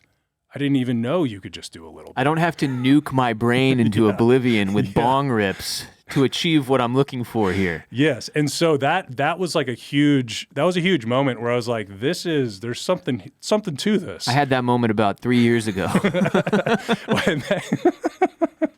You should have seen me in 2020. I probably did 400,000 bong rips, dude. I was a fucking mess. But here's what's so interesting about it is just like for me, for you, it was also this off-ramp from alcohol, right? Oh, yeah. And you and like I've had, so it's legitimately been medicinal for me in the sense that I drank heavily in college. I never had like a huge issue with alcohol, but any amount of alcohol is just like it's just fucking dampening. For me, it dampens my potential. If I drink once a week, I have less potential as a human than if I don't drink at all. It just being hungover for a day, whatever it is, like even a couple drinks is just going to make me just like, ugh. It's like I just don't want it. In my opinion, at this point, it's an inferior substance to things. That's like why it was an all or nothing thing for me too. It's like I never considered myself to be like a classical alcoholic. I certainly never drank every day, but every time I drank too much, and then I would feel terrible for days after that. And it was like, it was a debilitating issue. So technically, I was an alcoholic or am an alcoholic. But from my perspective, it was more about the way it made me feel and act and my mental health. And so at some point in the personal issues it was creating for me, you were the first person that told me I had to quit. Like I came to work, I think after I'd been like out of the office for 2 days, and you took me to Hat Creek, which I had for lunch today, ironically. And you were like, "Dude, just fucking stop drinking." And I was like, I kind of remember that now. Oh, that might be something I should fucking consider. And eventually I did. And I've never looked back, and it's been coming up on 8 years now since I quit drinking. But to give you just a very short version of my cannabis experience, like similarly to you, when I was a kid, I would smoke weed, and it wasn't really about anything from a philosophical standpoint or I just was trying to get fucked up. And it was usually accompanied by drinking, and it was usually bad. And when I quit drinking, the social side of it was so hard for me because I had been doing social alcoholism since I was 15 years old. Yep. And weed gave me a way to deal with it short term so that I didn't feel so like anxious and alone. Because being sober around people who are not sober is a terrible thing. It's fucking brutal. But skipping ahead a little bit, I was on antidepressants for anxiety that a psychiatrist put me on. And they didn't work, for one. And then eventually I was like, I'm going to get off of this medication. This is not doing it for me. And there's like adverse side effects and I don't like the way it's making me feel or operate. It took me 9 months to wean off of this antidepressant. And it almost fucking killed me. I got suicidal. I'd never experienced depression and I was deeply, deeply depressed. And this was in 2021. The only thing that got me through it was cannabis. The only thing that made me feel like I wasn't going to die, and this went on for months and months and months, 9 fucking months of this shit. And this is what made me completely change my viewpoint on big pharma and pharmaceuticals. Like the fact that they put me on this medication that is an antidepressant, and then it gave me depression, and then it made me want to die when I had never had like that type of issue before. It really opened my eyes. I was like, what the fuck are we doing here? Like, dude, are we just passing out these goddamn... And they're giving these to kids on college campuses constantly. If you go to the fucking, what's it called? The health center or whatever, and you're like, I have the SADs. They're like, here, try some Prozac, or here, take some of this or that. And it's like, for some people it works, no doubt. For some people it's necessary even, SSRIs. But for me, it was nearly deadly. And the only thing that got me through that period where I was regaining my, weaning off of this thing and regaining my footing was cannabis, was weed, which of course, at that point, I was having to purchase like illegally. There was no cannabis market. The Farm Bill thing, I don't know if it had fully kicked in yet or if businesses just hadn't realized how to navigate it. It hadn't quite emerged to what it is now. Because we'd start to see Delta 8 products pop up everywhere. Yeah, that's trash. But there was no Delta 9, right? Which was what I wanted. Yeah. And it was confusing, which is what made it so fascinating when I saw that you had ventured into this space. And the reason you and I reconnected, which I haven't mentioned yet, I unfollowed everybody after Grandex, you included, because I was like, we all unfollowed each other. We were like, we all need space. And then you got retweeted onto my timeline probably a month and a half ago at this point, and it was you speaking at a Texas legislature about cannabis. And I was like, Madison? What the fuck? You look exactly like you did when I worked for you, when we worked together, and it just kind of blew my mind. And I was like, it was like a moment of pride for me, because this is a very personal issue for me. Yeah. And the fact that you were actively out there for it, and I hadn't really put the pieces together yet, like as far as Chill Country goes. Anyway, that's why we reconnected, because I saw this video, I watched you speaking at this legislature deal, and I was like, holy fucking shit, man. Unbelievable. That was a positive that came from the internet that day. But yeah. So and that blew my mind. That was like, so I have developed quite the stoic perspective on things, where prior to this THC ban bill, I pay zero attention to politics or what the fuck's going on. And my stance has the golf analogy or not, the golf rule of play the ball as it lies from Happy Gilmore. Yeah. You play the ball as it lies, right? Even if it's off what's his name's fat fucking foot. Yeah. So I've taken that approach to just life. Frankenstein's fat foot. Frankenstein's fat foot. To where, I've been aware of the THC ban stuff, and even though I was aware of it, I was like, whatever, all right, like fucking we can't make gummies here, all right? Like, what can we do? We'll do that. Well, like I have pivoted, as they say in startup community, so many times that like I'm 0% concerned with having to radically change our strategy. Yeah, pivoting is no longer uncomfortable for you. Yeah. So I'm not like, my motivation to get involved and speak against this ban bill is not an attempt to save my business. Like, we'll be fine. And in fact, through this process, I've learned some things that have confirmed that we'll be fine, because one of the funniest things is, even if they pass the THC ban bill and ban hemp-derived products in Texas, they can't prevent companies from shipping those products into Texas from out of state. And the reason they can't do that is because Texas lawmakers can't interfere with interstate commerce for a federally legal product. So it's a nice what that loophole. means it's just like a fuck you to like these legislators that think they can just do whatever they want, right? So it's like, so what we would do, and this would be a pain in the ass, and it's definitely not what I want to do, but we would just go build a kitchen in a place like North Carolina where they have super stable hemp laws, set up an LLC and start continue shipping the products to people in Texas, and just tell everybody, sorry, you can't buy it in a store anymore, you got to go online, which would be better for us, honestly, because it would be all the margin.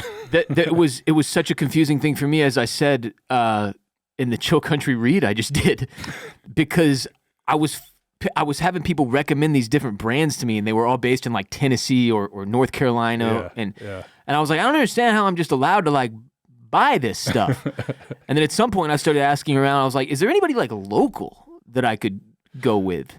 Yeah. And I still can't believe that one of the ones that comes up was your company. But just to give people a little insight, so y'all, you start with Texas Hill Country Provisions. You eventually get with your partner, Chris. We've been researching the cannabis industry for the last 5 years. And so it's just taken a very long time to wrap our heads around what's going on, because the hemp stuff in particular is so confusing. And it's federally legal, but on a state level, it's federally legal, and it's 100% legal in Texas for now. But only under certain guidelines, which is that you have to use like whatever percentage. So the way the law is written, it's a provision in the 2018 Federal Farm Bill. Right. Federal Farm Bill is this giant ag bill that is intended to help agriculture across the entire country. And so in 2018, some really smart cannabis activists wrote this provision that legalized hemp.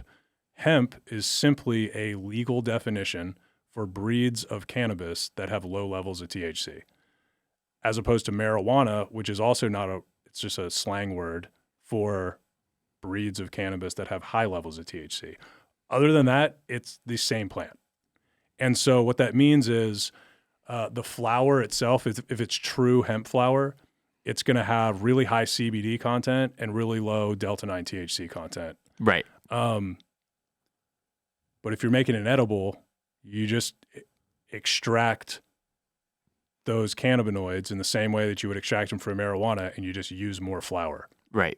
And so it's the edibles we're making are identical to anything you would get in a rec state, and oftentimes they're better quality, because even in the regulated rec markets, it's a lot of sketchy people making sketchy product, which like I also discovered. Corn syrup and bullshit, and synthetic Delta-9, and it's a mess. It's why I said I'm being genuinely honest when I say like it was a very complicated and a lot of disappointment in my journey to try to find a product that I could actually stand behind. Yeah, and so it's taken what's really happening is you have the alcohol lobbies and you have the pharma lobbies.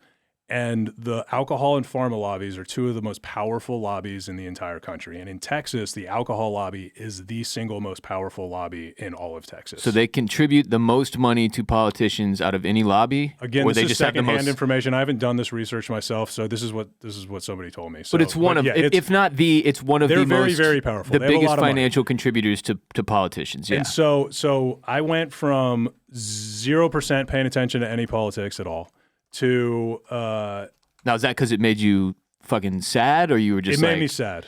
It made me sad, and it made me feel like what the fuck am I going to do about it? Right? Like I'm not gonna fucking solve the Russia-Ukraine war. So why am I going to read about it and make myself sad?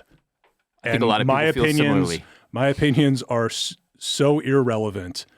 Like no matter how many articles I read on Twitter, my opinions are still very irrelevant. I mean, and I think it's so tough, because I completely agree with what you're saying, but there are people listening who are going to go, well, it's irresponsible not to care about any of the issues. Now, here's what I have found. You used Ukraine as an example. Let's start stacking them up. Ukraine, Israel, Palestine, our local issues. You could just even list off the ones in the United States. If I spend all of my time, it's impossible, focusing on all of these things and trying to make sure I understand them, Do you know what I'm going to be? Miserable. Dude, I think because it's impossible to navigate that space every day and feel happy. Yep. It can't be done. And I think it's another thing that people grab to distract them from the shit they're supposed to be doing. It's just shoving it into the God-shaped hole. And Politics. we're inundated by all this every day now with the internet and social media. So I'm just trying to put some context around why you walked away from looking at that shit every day. And it's just, I just want to be able to maximally affect the things I care about. Right. And I had this, to digress for a second, I had this realization towards the end of Grandex where I was like, all right, there are only 3 things I care about. I care about my family, doing fulfilling professional work, and my personal health, my physical and mental health.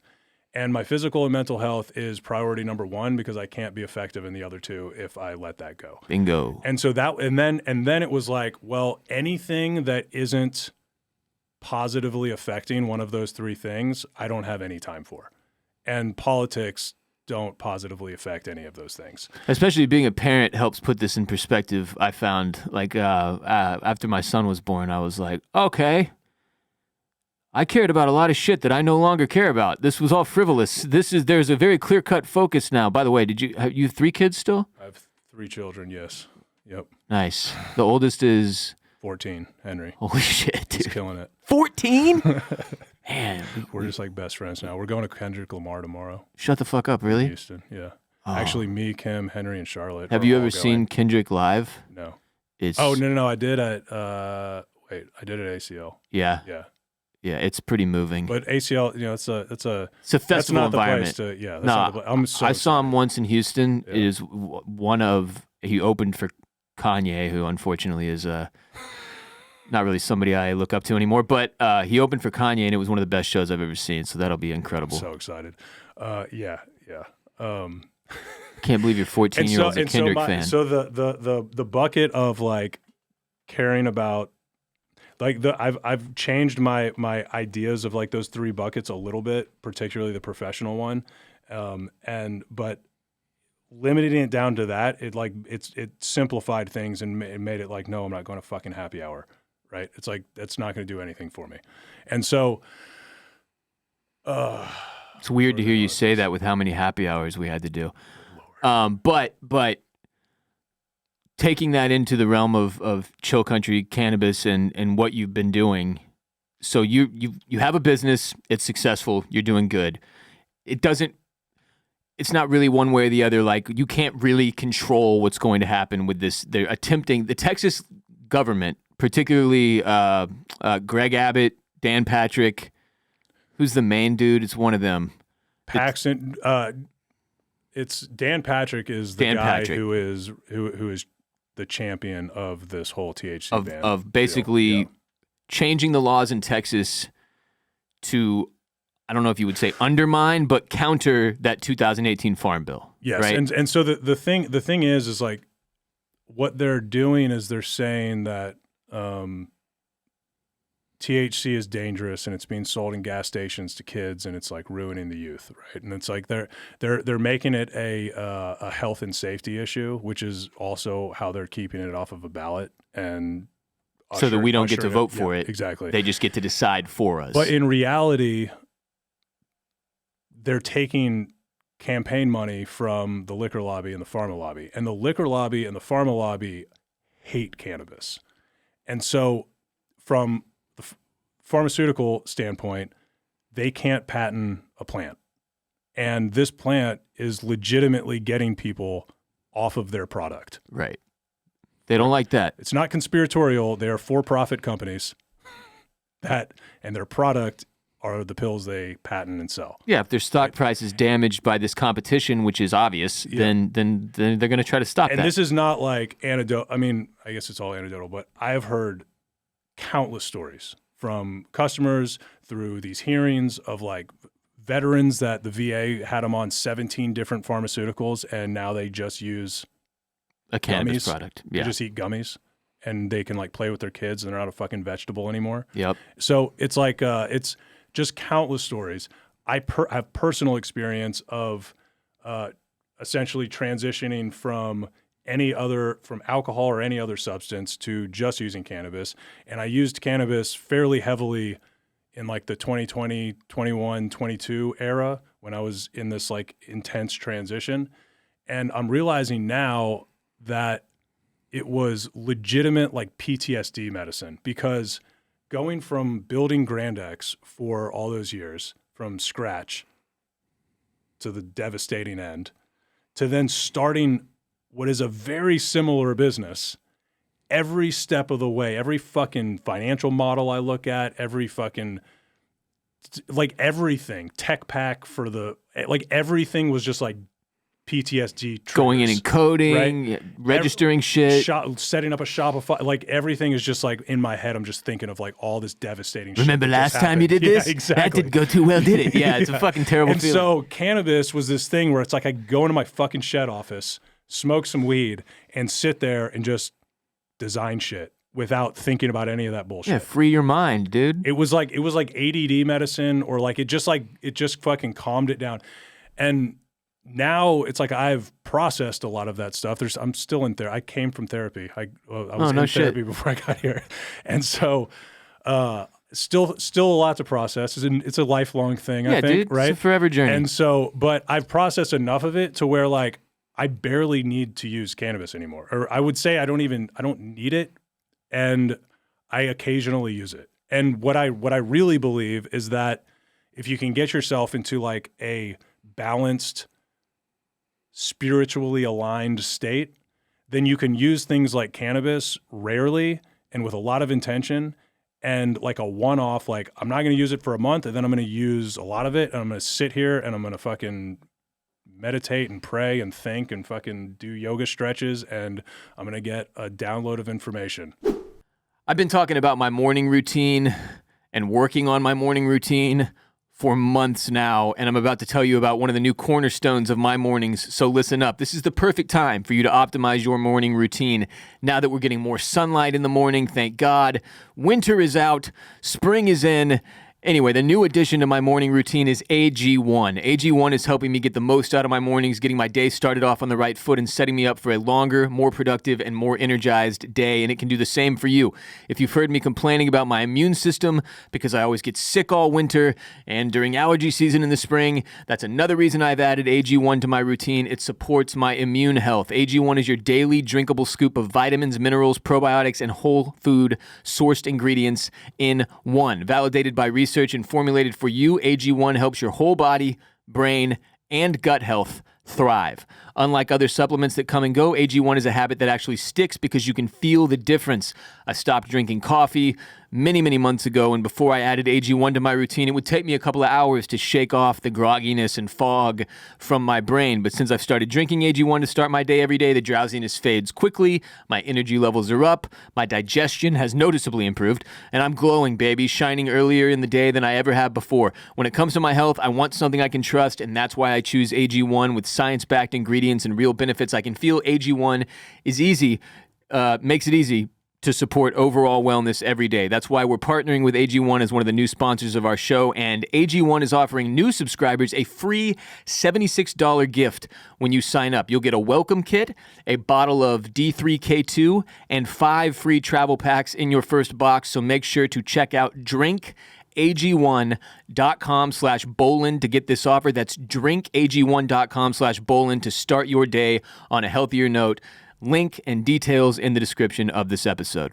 Dude, it sounds ridiculous if you've never experienced it, I think, but like even you know, you said you've done ayahuasca a couple of times, and that a lot of people obviously speak to that as a very profound download of information, right? The most insane thing I've ever experienced in my entire life. That is the experience I have using cannabis, though, and important to note that, like, just with any substance, you do too much of it, of course it's bad. Yes, like, if you drink too much, you will literally fucking die. So at least that's not one of the options with cannabis, because you can take as much cannabis as you want. At least you won't die like you will with alcohol. But using it correctly, or using it as a tool, or using it responsibly like an adult, which is also a thing I only learned since I turned 30 and quit drinking.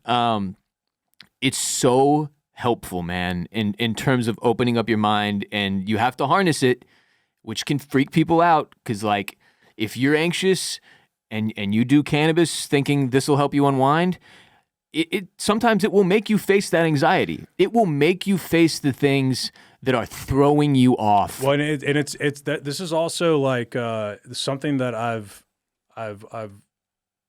discovered is that there's a gigantic difference between doing things like cannabis or mushrooms or like any of these like natural psychedelic plants or funguses or whatever, doing them rogue versus doing them under guidance. And cannabis is a little different because if you do the right amount, you don't necessarily need to do it in like a therapeutic, like a therapy setting or whatever, or with like a facilitator. But if you do too much, it's a psychedelic plant. Cannabis is it's considered a mild psychedelic, but if you do a lot of it, then it's not so mild, right? So the difference between the right dose and the wrong dose is like you're either enjoying the nice, pleasant, relaxing experience that people describe, or you are analyzing childhood trauma by yourself in your room, right? And so I did that a lot. Yeah, and so it's like that's not necessarily it. It might not be what you're looking for. It's not. It might not be what you're looking for. And it's like the way that I like to think about it is like we all have darkness in us, right? And you could call it trauma, dark. I like to think of it as darkness, and it's from a lifetime of bullshit that happened to us that didn't get processed in real time correctly, and now it just sits there. And it affects you. And then something happens to you and it triggers that darkness, and then you fucking lash out or get fucking sad or mad or whatever the negative emotion is. All of those things in my case, yeah. And so, like, I think that the darkness needs light shined on it. And I think that the analogy of God being light, I'm not doing a good job of explaining. I think you're doing fine. Don't overthink it. I think that these plants, I think cannabis and all of the psychedelic plants were put here by God to help us deal with this darkness that is a lot of, it's like born into us and then it's conditioned into us. And I think we're here to shine a light on it. And I used to have this thought of like, there's good and evil forces battling, because you look at someone like Dan Patrick, you're like, this man is just pure evil. It's like, there's no way he believes anything he's saying. He's a complete liar. He's a shill. He's just taking money from these truly evil groups. Like the alcohol industry is the darkest shit. Another more secondhand stats that I don't know if this is true, but I heard, and it's probably directionally accurate, is 80% of alcohol sold is sold to alcoholics. Oh, that's fucked. So that's their customer base. So it's dark as fuck, and it's churched up with like this marketing that makes it like this fun thing that social, we use for celebrating. Yeah. And so I just think of it as like we all have this darkness, and the cure for the darkness is to shine God's light on it. And these plants were put here to shine the light. But if you shine too much light too quickly, it's like walking out of a movie theater in the middle of the day and you're blinded. And it fucking hurts. Yeah. And you're like, get that shit away from, it's like, so people take too much cannabis and they're like, oh, I was paranoid. I don't know what I was thinking. But like, it was actually shining light on shit you need to fucking... When I figured this out was such an eye-opening moment for me, because it was probably 2.5, 3 years ago now, but it was when I was taking it I was taking it too often, let me put it that way. And several days in a 1-week span, I kept taking it and then going to the same place and rethinking these mistakes that I had made, these things that I was ashamed of and that I felt bad about that I had done in my past. And I was like, fuck, I hope tomorrow is different. And I took some the next day and the same fucking thing happened. And I was like, God damn it, this is awful. Why do I keep thinking about this? And then like the third or fourth time it happened that week, I was like, fine. I'm going to sit with this and think about it and forgive myself and process this. Dude. And I finally did it. And the next day I took it, I felt nothing but peace. Dude. And it was like I had unlocked something in my brain that, and again, I've been doing therapy since 2020 very regularly, but like if you can do shit like this, like cannabis in conjunction with therapy, and spend time with yourself and try to let go of the fear that drives you when you feel that anxiety of like, oh man, I'm a little high. What if everybody knows? That's the classic cliche, right? Everybody knows. Everybody's looking at me. They're all gonna know. Fuck. Maybe I'm gonna be like this forever. I'm gonna die. If you can fucking sit with it and let it like wash past you instead of just freaking out about it, like it's healing. And there's something there that is just as therapeutic as any 1 hour therapy session that I've paid $200 for or whatever. And that was when I really discovered like the magic of that plant from a therapeutic perspective. Yeah, totally. And started to understand what all these people always talk about. Because I'd heard this, but I had never really experienced it for myself or allowed it to happen. 77% of alcohol is estimated to be sold to drinkers consuming above guidance levels, 30% to harmful drinkers, 48% to hazardous drinkers. So 30% to harmful drinkers. And I mean, 48 it's to just the darkest hazardous. thing. And think Yeah. about how much, not just deaths, but how much destruction to individuals and families. And it's a very, very dark industry. And the hypocrisy of it is why we're bringing it up, because what these Texas legislators argue is that cannabis, they use all the reefer madness tactics. It's causing psychosis. Kids are losing their minds. There's these garbage gas station products. And it's like, okay, even if that is true with a small percentage of users, and yes, we should probably be, checking the gas station shit that they're selling. What about alcohol? What about pharmaceuticals? Why does nobody talk about those sides of the game, but we're all focused on this one? And the answer is money and crookedness. And really, like, what I ultimately believe is that it's an education issue, and I don't think that any adult human should be restricted from accessing whatever it is they want. But I think there should be a massive effort to educate people on what these things are, how they should be used, how they shouldn't be used. And it's like a lot of kids grow up in houses where their parents are like, don't do drugs. If you do drugs, you're going to be a loser, right? And then it's like you happen to come across some weed and you smoke it and you're like, the fuck are they talking about? This is awesome, right? My version of that was everyone yelling, don't smoke cigarettes, you'll get lung cancer for like 10 years straight at me. And then I was like 15 and I was like, fuck, you know what? Everybody keeps talking about it. I'm going to try one. Yeah, exactly. And so it's like, we don't need to bring back prohibition. We need to make sure that, like, the other problem too is like there is legitimate sketchy products being sold as hemp.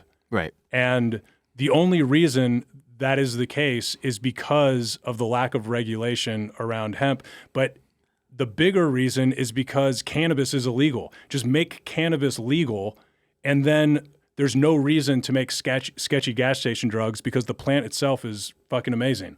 And we just need it, but it's like it's all the nasty stuff, the synthetic stuff.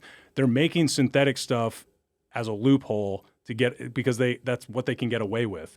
But nobody would make synthetic shit if you could just grow and process real high THC cannabis. Well, and that's when the free market works itself out in theory, right? Because the good products will crush the bad products. Nobody's going to buy the gas station synthetic when the real thing is available 10 feet away for the same price or less. Totally. And even, I mean, I'm not like such a free market capitalist that I don't believe in regulations. It's like, put some regulations in place to keep sketchy people from doing sketchy things, right? You got to keep the bad actors out, but don't over-regulate it. Well, and in this case, what they're trying to do here is basically give the power back to the alcohol lobby. And I think the way it was explained to me and that I've read about is it's like they want to make it illegal to make these products again, so that, and with the exception of the beverages, right? So there's SB3 is the Senate bill that effectively kills the entire hemp industry. And then there's HB 28, which was originally touted as the bill to save the hemp industry, but it was actually written by the alcohol lobbies, and it gets rid of it. It makes everything illegal except low-dose THC beverages that would then be controlled through the same 3-tier system that they use to control the distribution and retailing of alcohol. I wonder who that benefits. And Yeah, and so it's like it's sadly following this political process, it's become clear how all this shit works, and basically all the bills are written by lobbyists. Like, have you heard about the law that mandates the 10 Commandments in every public school classroom? Yeah, it's deeply upsetting.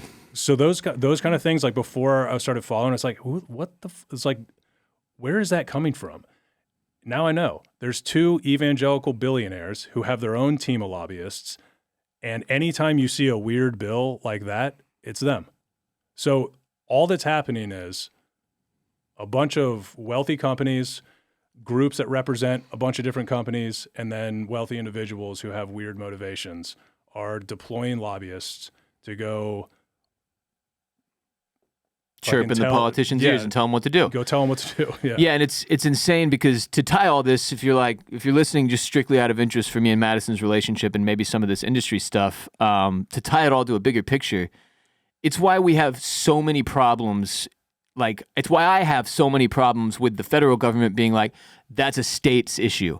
Because in our state, in Texas, we don't get to vote on the issues. We don't get to vote on specific issues like abortion rights. We don't get to vote on specific issues like cannabis because they're setting it up. The politicians are setting it up to benefit the lobbyists that are putting money in their pockets and taking these things off of the ballot and just doing them in the form of these fucking bills.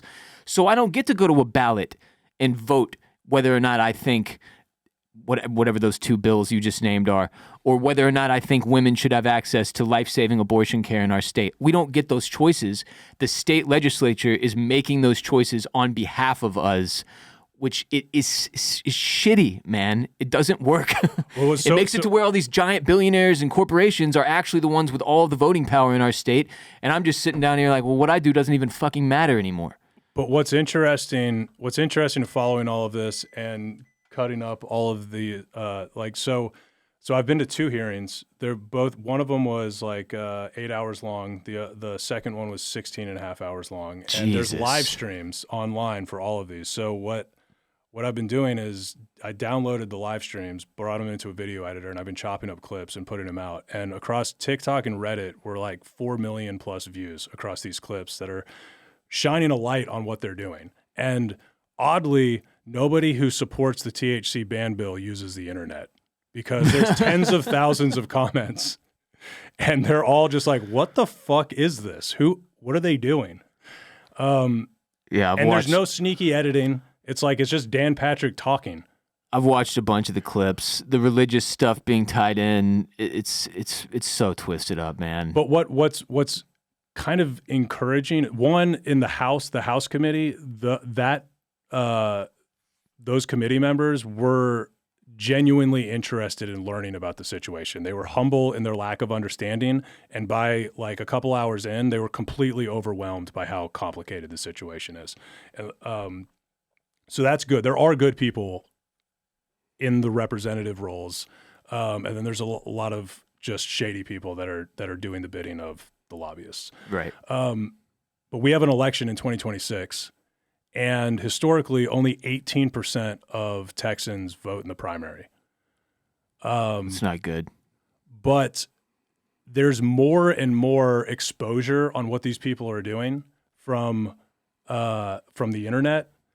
And it's kind of making me think, like, after this THC ban bill stuff is settled, I might just keep cutting up content and trying to get as much exposure on Dan Patrick specifically and how much of a buffoon he is.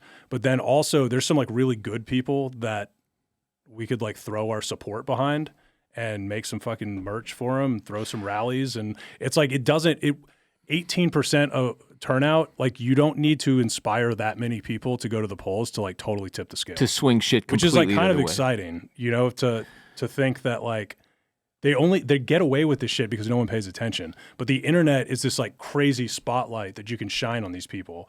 And they don't even have to be good at their jobs. They're actually all terrible at their jobs. They're not good at promoting their own bills.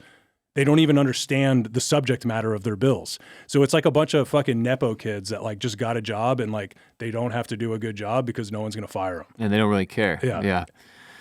Yeah. I mean, to end on that note, I think it's important to take like, I was proud seeing what you were doing because you're at a stage in life now where you can afford to go get active. And that's not always the case for everybody, especially when you're in your 20s and you're trying to figure your shit out. I don't think everybody's like, and I also need to be a political activist. But when you find windows in life to go and actually make a real difference and do something, which we need a lot of people in the state of Texas to stand up and do at this point because we're in a real fucking pickle here with these jack-offs that run our state, you got to go do it, man. I'm currently not in one of those windows. I'm hoping that in like 5 years when my kids are a little bit older, I will be, or I'll feel like I am. But it was inspiring to see somebody that I actually know and have a personal relationship with spend, because it's time. That's what you have to invest. You're spending 16 hours out there, waiting in line so that you can get up there and say your piece or whatever. It's time and energy that you have to invest, and you're not going to get any immediate benefit. Like nobody's going to be like, thanks, and here's 10 grand or whatever. Like, it's just you investing back into your community. Well, yeah, so, and I mean, again, like my only motivation to get involved in this is that I have been building a hemp company for 5 years. So, and it's a very confusing situation. So I have more knowledge of the situation than most people. And it kind of just felt like an obligation. I understand what's going on, and it's almost fucked up for me to not go say something. Yeah. Right. So it was really a moral obligation. It was a moral obligation. And also it's like, the real reason that I'm fired up about it is because I genuinely believe in every cell of my body that cannabis has tremendous healing capabilities. I've experienced it firsthand. I've heard countless stories from people that have also experienced it. And there are millions of people right now across Texas consuming products like the ones that we make. And they don't even know this is happening because no one pays attention to politics. That it's all about to go away. So for me to sit here and be like, oh, fuck it, my business will be fine. It's like, that's fucked up. So it's like, I'm literally going and speaking on behalf of these people that don't even know what the fuck's going on, because I don't want them to one day show up at the store and be like, where the fuck did my gummies go? Yeah. Those were really helping and these me. aren't just people looking to get high. It's like fucking cancer patients and veterans that fought for these motherfuckers' freedom to make these laws to prevent them from taking a medicine that's actually helping them with the shit they got traumatized. It's not cool, man. It's fucked up. You're a cannabis activist now, though. I'm a social justice warrior. All right, I know you have at 3:00, so you have to leave. And one of our cameras died because we've never recorded this long before. It just turned off. I was like, "What?" I feel like this was a schizophrenic podcast. What just happened? No, we kept it fairly reined in. We went everywhere from Grandex and Frat moves to spiritualism and cannabis laws. We covered a lot of ground. This was as close to Joe Rogan as I'll ever be. Madison, thanks for your time, though, man. We appreciate you. Obviously, thank you for also providing me with some merch and sponsoring the show. I already ordered some more Chill Country gummies because I ate through. Dude, you should have just texted me. I meant to bring you some, but I came from my house. I wanted to be supportive too, though. That, but I'm gonna send the care package to Bolin Studios. Hell yeah, we appreciate that. Thank you, dude. And we may have to do a part 2 of this at some point down the road. Fuck yeah. Yeah. All right, that was a long one, so I'm not going to do a long intro here, but please support today's sponsors who make this show possible. Sign up for your $1 per month trial period at shopify.com/RBP, all lowercase, and AG1. Go to drinkag1.com/Bolin to start your day on a healthier note. Details and links in the description of our episode. Check out Bolin Media's other products. If you're an F1 fan, we've got Jared, J-Bone, Borislow bringing you the latest in the world of F1 with previews and recaps of every race all season long on Formula Bone. You can watch on youtube.com/@FormulaBone. You can follow @FormulaBone on social media. You can listen on the podcast platforms by searching Formula Bone. Wherever you are enjoying RBP, you can enjoy Formula Bone. If you're an F1 fan, I guarantee you will love it. J-Bone does a fantastic job. I think he is the largest American F1 influencer now. Formula Bone, if you're an F1 fan, give it a shot. Of course, we also have Oysters, Clams, and Cockles, which I host with my dear friend, Mr. Barrett Dudley, where right now we are in the midst of covering The Last of Us Season 2.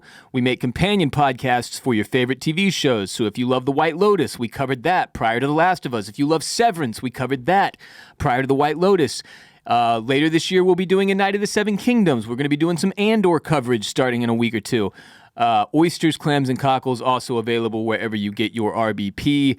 And of course, producer Kade and I will be back later this week on patreon.com/Ross Bolin podcast, taking hotline calls from our listeners, probably answering some questions related to today's show if I had to guess, but also delving into random, hilarious subject matter that the RBP gang brings up on the hotline. 888-WR-BOLIN is the number. Go to patreon.com/Ross Bolin podcast today to subscribe, support our show. There's a 7-day free trial, hundreds of ad-free episodes that are exclusively available on Patreon that we've dropped over the years. So if you love our show, you'll love our Patreon page at patreon.com/Ross Bolin podcast. Thank you all so much for being here today. I feel better. I feel like I healed some. I needed that. I hope some of you did too. Hopefully it was informative, fun, interesting on some level to all of you. Until next time, remember, you are not alone. Peace be with you, and also with you.